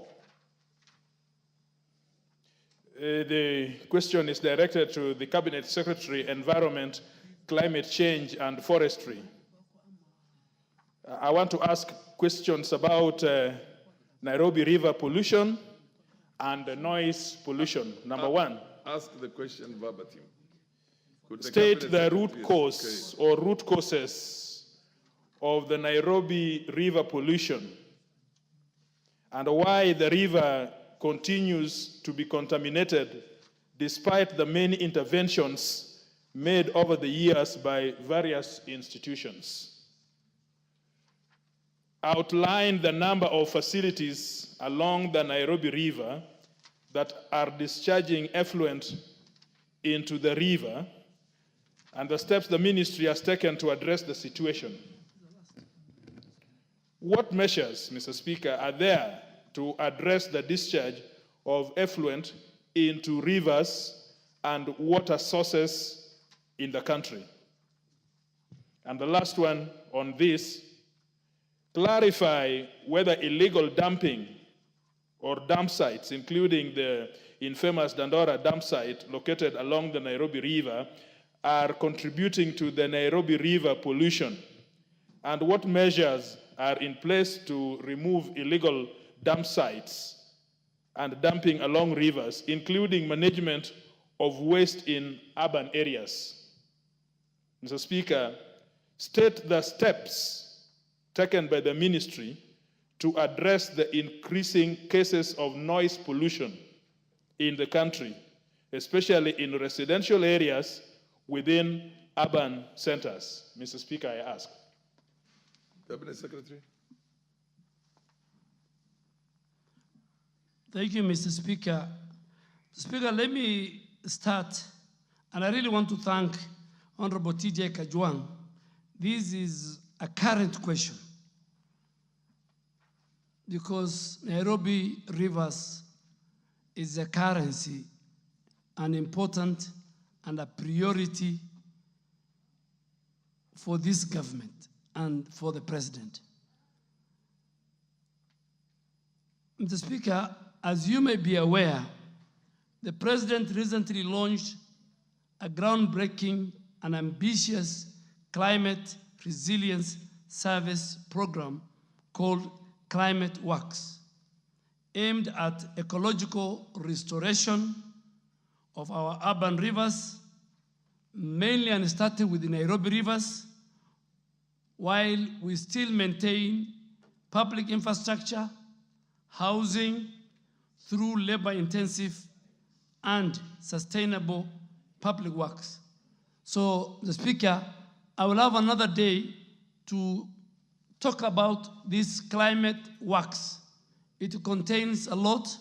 It's about Nairobi River, regeneration, restoration, the pavements, the riparian area, how the labor-intensive in terms of the settlements, making sure that some roads are done, lightening is done. So it's a huge program of the government under the able leadership of the president. So the initial phase of this climate works started yesterday, Mr. Speaker, here in Nairobi County, along the Nairobi River. In its first phase, 20,000 young people of Nairobi from 42 villages have been onboarded. The first 10,000 cohort started work yesterday. Speaker, building on this foundation, we will extend the program to 4 other major cities, Kisumu, Mombasa, Eldoret, and Nakuru in the next few months. And another additional 40,000 youth will be engaged, with the 10,000 of them allocated in other areas of Nairobi starting early November. In December, Mr. Speaker, because of equity, this climate works will be rolled out across all the remaining 47 counties, embodying close to about 139,909 young people to ensure full national participation and impact.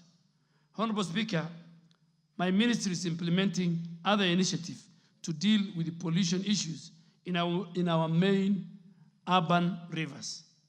The National Environmental Management Authority initiated such a program called Urban Rivers Regeneration Program 2019 to 2024 for restoration and sustainable management of rivers within urban areas such as Nairobi, Kisumu, Eldoret, Nakuru, which face very serious and critical environmental challenges due to pollution, encroachment, and misuse.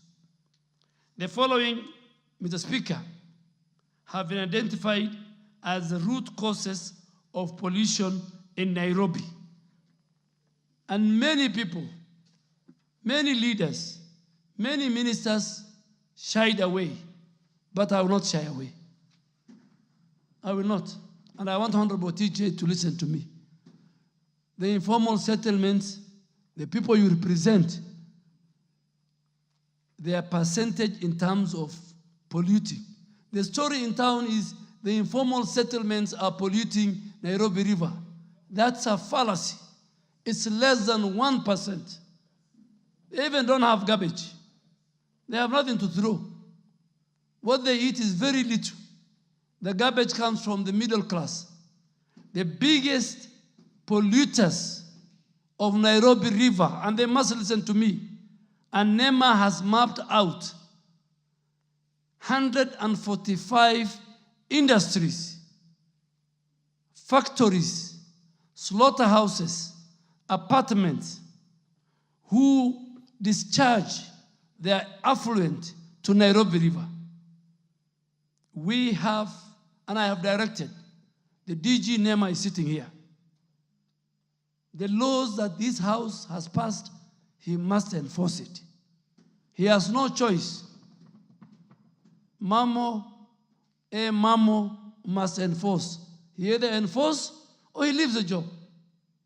You either shape in or shape out. So he has written restoration orders last week. So industries are the ones who are polluting Nairobi River. Number two, the greatest polluters, and the president has spoken to them, is Nairobi Water and Sewerage Company. It is Athi Water and Sewerage Company.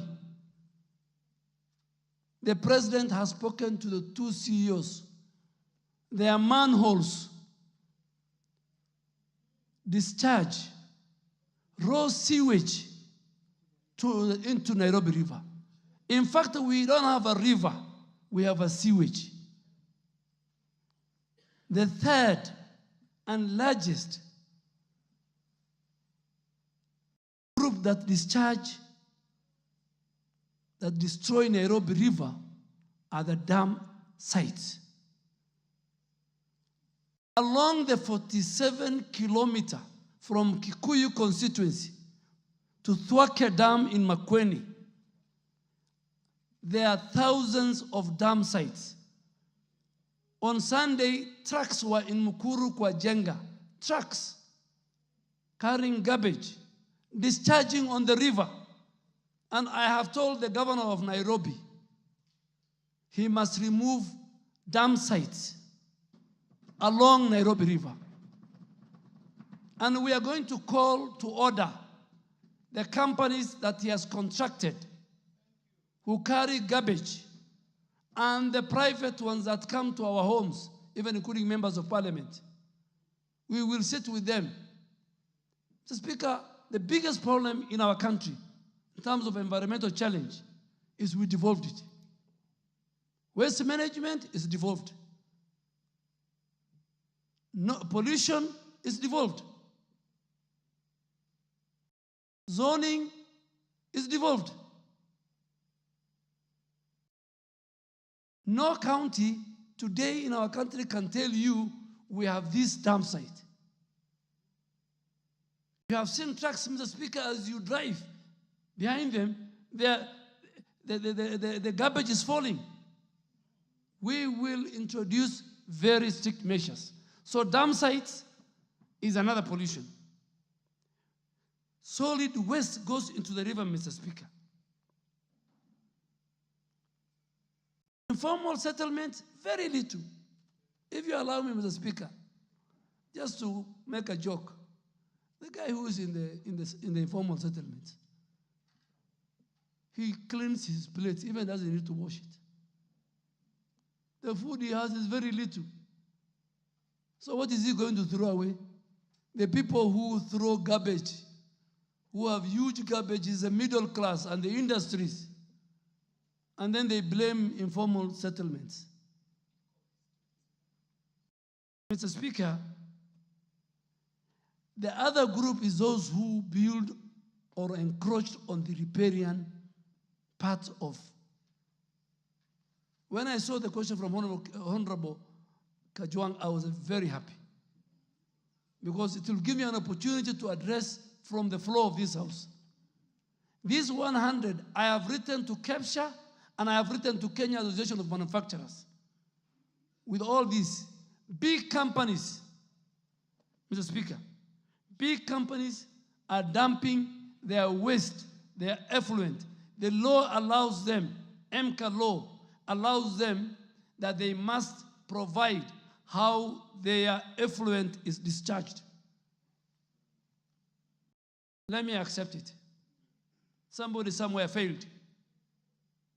Because of corruption, because of greed, nobody wanted to protect the environment. NEMA had the teeth.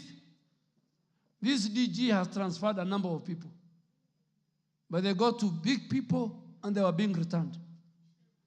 All the NEMA officials in the city are transferred, all of them, including the county director, who had very powerful connections.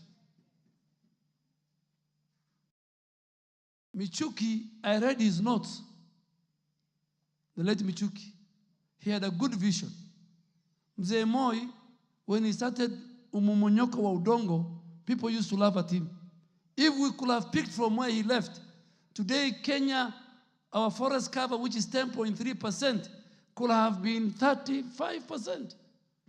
The Speaker, Ethiopia, our neighbor, has done 36 billion tree growing in 10 years. So far, Mr. Speaker, we have done 451 million. Every minister has a county.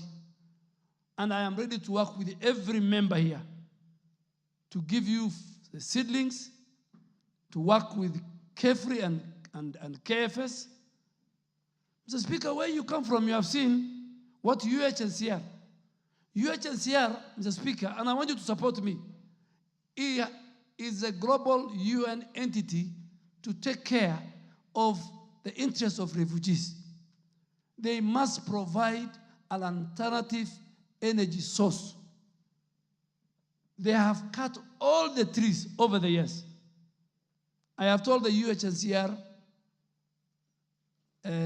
country director, it will not be business as usual. I will go with you to Dadaab. And I told them I have the backing of all the members of parliament from that area. They're even killing elephants. They're killing giraffes and sell them. Together, all of us must protect. So, Honorable TJ, I have told you who is polluting, and we will deal with them. What are we doing about it? We are removing all dam sites and structures along the riparian land. Honorable TJ, help us on this Nairobi River regeneration. We lost 42 people during the floods. We are not ready to lose any other life. We are not ready. The Madara River, the Ngong River, Honorable Member for Madare, lost a lot of people. We must bite the bullet. The president is ready. The government is ready. We are committed. Kenya is a capital of UNEP. We have a green constitution. We must have Nairobi River like the Thames River. At one time, the Thames River was a sludge. Today, the Thames River is a great transport hub in London. In addition to this intervention, Nairobi River Commission was established by His Excellency. The story of it, I think the Honorable Member has my answer.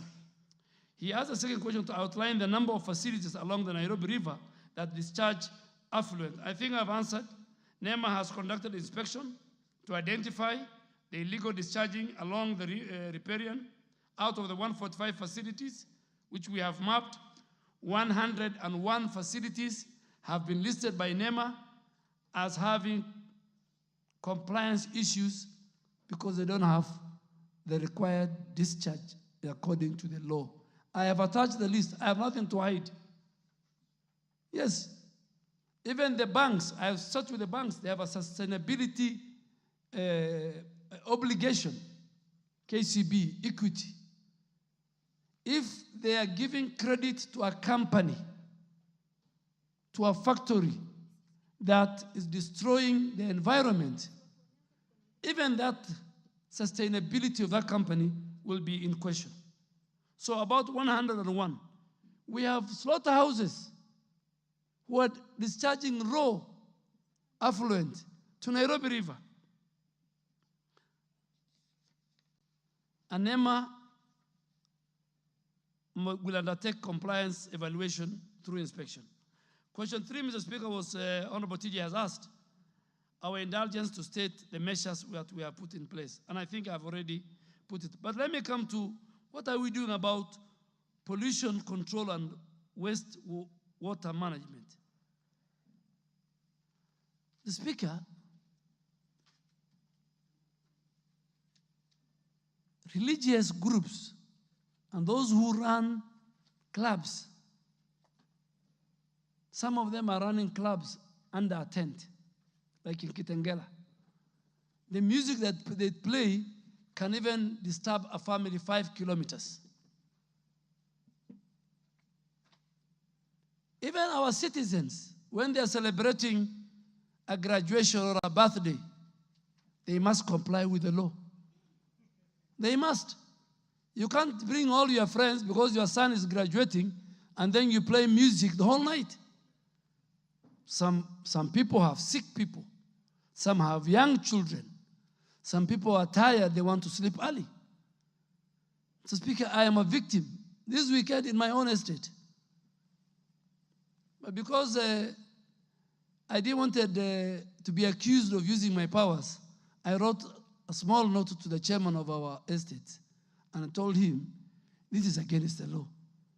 Please, by 10 o'clock, reduce noise pollution. NEMA partnered. NEMA has the powers. They have a police, Mr. Speaker. Mr. Speaker, there's something this House has given us under regulation. It's called Extended Producer Responsibility Enforcement. That if, for example, a bottle of Coca-Cola or a packet of Brookside is found along Nairobi River, that company, under extended producer responsibility, they must come and clean that river. NEMA must issue that restoration order. And that's why, Mr. Speaker, during the finance bill, one of the biggest multinational companies was against the eco levy. Why was that company against the eco levy? Because their franchise in Kenya, when their packets or their bottles are found along Nairobi River and NEMA uses the extended producer responsibility, that responsibility goes to the owner of the brand, who is a multinational. And they came, I was watching, they come before the finance committee. They don't want to take responsibility.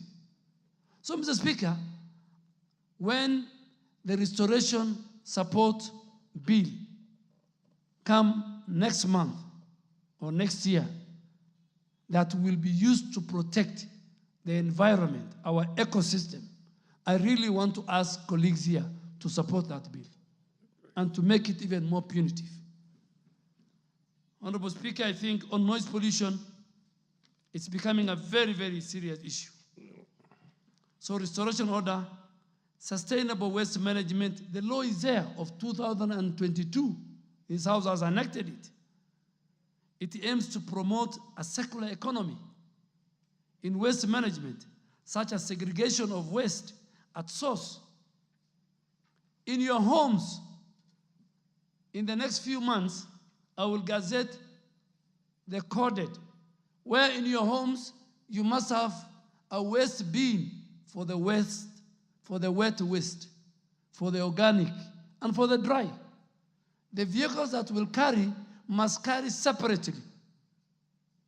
And when they take it to Dandora dam site, there must be different areas for different waste. For the dry one, the young people can use it for recycling. For the organic, can be used even for manure. Our public transport system must have waste bins, Mr. Speaker. That when, if you eat a banana, you don't throw it from the window. So public transport owners must provide. And so, Mr. Speaker, all these, we will enforce the noise pollution. We will enforce those who are dumping effluent to Nairobi River. When we deal with them, please don't call me. Because you will call me, it is my friend, it is somebody who supported me. Let us, all of us together. And I really want to indulge this House. I really want to indulge the leadership of Kenya is sitting here. Please, let us be remembered for conserving our environment. Let us be remembered for the fourth preamble of our Constitution that says we must protect, preserve the environment for the current generation and the future generations. The framers of the Honorable Speaker was part of the constitution making. The framers of our Constitution, I had a chat with the judges of the Environment and Land Courts. They totally agree with me. They said, up to the Chief Justice, let us, all of us, citizens, make sure, but Nairobi members of parliament, majority are sitting here, my final shot. Please, help me and the president and the multi-agency team. There was a question why, I think, Honorable, why KDF? I think that's the questions that, that's the question that you want to deal with me when I appear before the Environment Committee. And I was ready tomorrow, but I am told tomorrow members have other important business. Mine is not important anymore. So they have given me a date of 15th. And as a ranking member, Mr. Speaker, this one is very important, so you better go do it. I have no vote, but it is important. So tomorrow, Honorable TJ, I got a letter from the committee. We meet on the 15th. Thank you, Mr. Speaker. Yes, I'm sure that the House is seriously excited that we have a new sheriff on environmental matters in town. And I wish I was not on the chair and I was on the other side when you were talking about the UNHCR and what needs to be done. But in any case, I know me and you come from the same county, so we'll talk about it. It's a serious work, and you're cut for the job, and you're doing a fantastic job. Now, the honorable members, Martin Owino, followed by Anthony Oluoch, order. No, you will get your shot. You will get your shot. Thank you, Mr. Speaker. TJ, wait. You will take the final shot, and the minister will. That's the tradition right now, which is set in here. You ask, and then you also give the last question, so that the minister can. Yeah, Honorable Owino. Thank you so much, followed Mr. by Speaker. the Honorable Anthony Oluoch. Then I'll go to the ladies. CS Duale, congratulations. We know people miss you, but some people miss you more, especially for us who you mentored in first term. I just want to ask for the small rural urban areas like Ndewa, who are struggling right now with how to deal with this pollution and also mismanagement of waste. So my question is, right now we are reactive because of missteps when things were being done. Is there any, the CS, is there any plan for prevention of these messes? For example, working together with the Ministry of Planning for proper town planning, for these upcoming urban areas like Ndewa. And are you also going to reach out to our youth? Because we also need this engagement of youth which you have created. So don't just stop at the county level, but are you also going to reach and work with the constituencies so that they can help in managing the environment? Thank you, Mr. Speaker. Yeah, the Honorable Oluoch. Let it be a question. I don't make it very long. Okay, thank you very much. And CS, allow me to also thank you and for the very seamless transition. It appears as if you are actually fit for the environment as opposed to the previous one. I come from a neighboring constituency from my friend, Honorable TJ Kajwang. Let me begin by the pollution or the polluters that you have indicated, and you very correctly said that the informal settlements hardly do the majority of the pollution. In one of my constituency wards called Mlango Kubwa around Mau Mau Road, if you go there, a new dumping site has now started for the last 1 year. And if you look at some of what is being dumped, the menu does not look like some of the constituents who voted for me. You find macaroni remains, pishori papers. I mean, you find a lot of polythene paper of things that ordinarily I know for a fact that are not consumed on a daily basis by my constituents. But that is besides. The main point that I wanted to make to the CS is in relations to the Madare River, the demolitions that took place, and you correctly said that majority of the people affected came from my constituency and Ruaraka constituency. The people in my constituency are still smarting from the demolitions and the removals that took place in that particular place. I am very happy, and I'm sure TJ is, that Nairobi River Commission is coming to your ministry. That you have indicated you will address on the 15th, and I would be happy to appear alongside TJ. The main question that I wanted to ask you is in relation to slaughterhouses, and you indicated that slaughterhouses are one of the main causes of pollution. In Madare, I have the Kiamaikol community, where the mainstay of business for the Somali community is slaughter. Your predecessor intervened when NEMA people targeted the Somali community in my constituency for harassment when they consistently were in compliance with the standards that were being made. To date, they still continue to be harassed. They still continue to be threatened with the closure of their slaughterhouses. And I want to invite you, CS, that you take the opportunity to come to my constituency, in particular to Kiamichael Ward, because then you will have a live interaction of, do the slaughterhouses, all of them, contribute into pollution of the rivers, or is there an element of corruption and high-handedness from the NEMA people because of business competition? You will also be able to see yourself the Nairobi River that passes there and get the participation of the local people on how best we can be able to preserve two things: the businesses that must continue of the Kiamichael people and the Nairobi River that we must protect. Thank you. CS. The Honorable Beatrice Elachi, followed by the Honorable Omanyo, and I'll come to all of you. The Minister, the CS will take a few questions. Thank you, Mr. Speaker. I also want to really thank the CS, who is one of the majority leaders that we've had in this country, and we will remember for many years his consistency when he means something, and I believe this is what he means in the Ministry of Environment. Mr. Speaker, mine is to just say two things.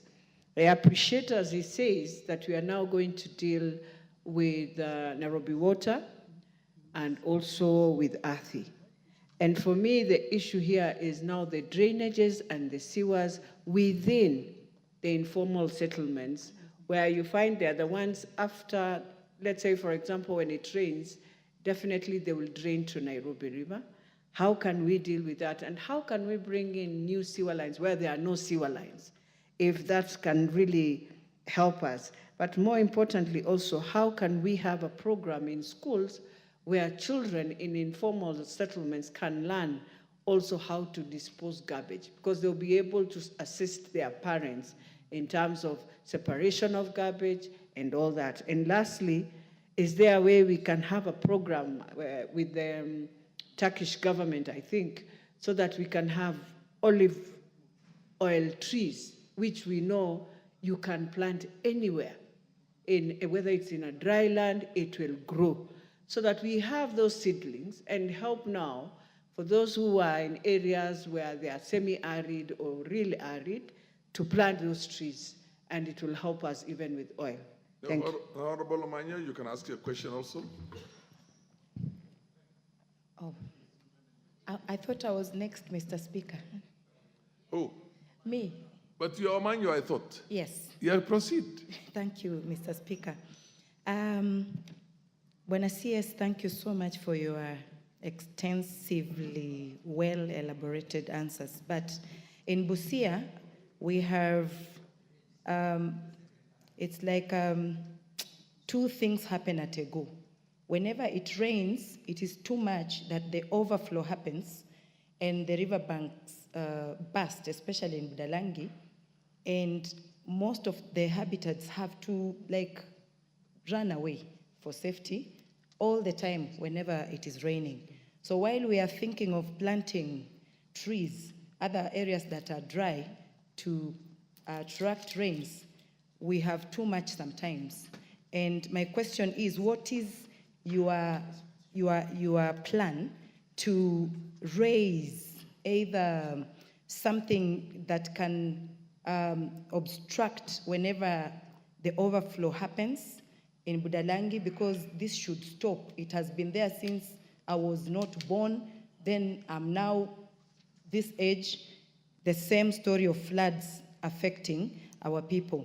And then now when you go to Teso North, there is a hard pan. I tried to dig boreholes. I couldn't go beyond. And that the few areas that have boreholes, they are seasonal. So there is a problem in that area in Teso North. I'm asking, is there a way we can have piped water to go across the sub-county, or a dam that can feed all the area, because that area, women are raped at night and girls going across the other county in Bungoma to queue for 6 to 8 hours. I meet men whenever I'm doing my own crisscrossing, and they make it as a joke and say, at night you wake up, you are touching left and right, your wife is not there. She has gone to look for this important basic need, water. So we can save a lot. When you come to Budalangi, food insecurity is now high. Poverty levels have gone too high as well. And no one anywhere in the world is likes to be put or called as poor. There are situations that happens and they find themselves like that. Now that you have been sounding so knowledgeable, I am begging as the women representative there that we put it pragmatically so that it doesn't just look very well done theoretically. Fair enough. Thank you. The Honorable Murugara, and then Cherorot, and then the Honorable Kajuang, and the rest of you will take a serious bite on the next question. Thank you. There's another question also which is very similar to this, and you can ask anything on environment because the minister is there for the Minister for Environment. So thank you. Thank you. Yeah. Thank you. And we'll take note of all these things and he'll answer them. Whatever he can't answer them, we'll answer them next time. Thank you. Proceed. Thank you very much, Mr. Speaker. So, Speaker, allow me also to voice my delight this afternoon to have our former Leader of Majority being with us here. Even when he became a ranking member, I remember we used to do many, many long hours in the House, and as he can witness, we are still doing it with vigor. So we are carrying on, we are holding fort in respect of the House.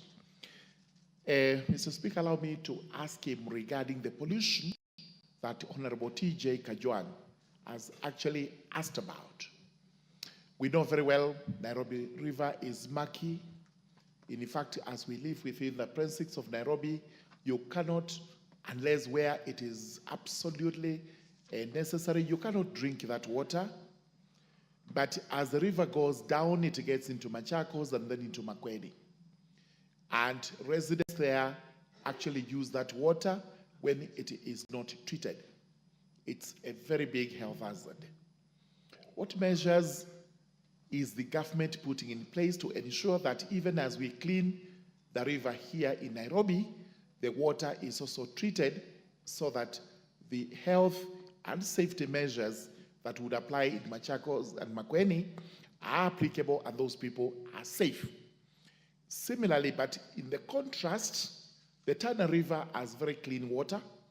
As it traverses the Raka, we actually use that water without any treatment, and hardly, seldomly, can it be said that it's a health hazard.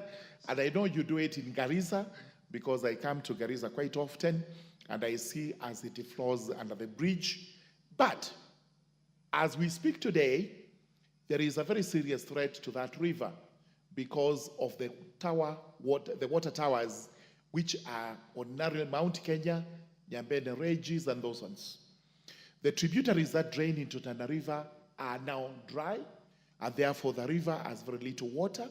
When you combine that with harvesting or harnessing of electricity, then you have a dry river as it meanders past Garissa into the Indian Ocean. What measures is the government putting in place to ensure that, first and foremost, we save the water towers of Mount Kenya and Nyambene Regis? Number two, that we plant trees that are actually friendly to the riverine condition, special trees that will help in preserving water along the Tana River and its tributaries. Honorable Cherorot, be very brief. Thank you, Mr. Speaker. First of all, I want to tell the CS that he is equal to the task. And for him to succeed also, he has to make sure that he cuts across the Ministry of Water and Agriculture, because they are interconnected. Mr. Speaker, I want to say that the challenge we have in our country is the air pollution, and also the challenge we have is that we have to shop wisely. Because the other day, Mr. Speaker, I was from Nakuru, and I was following another car. And the guy in front of me, the users of that car, threw some waste. I think they were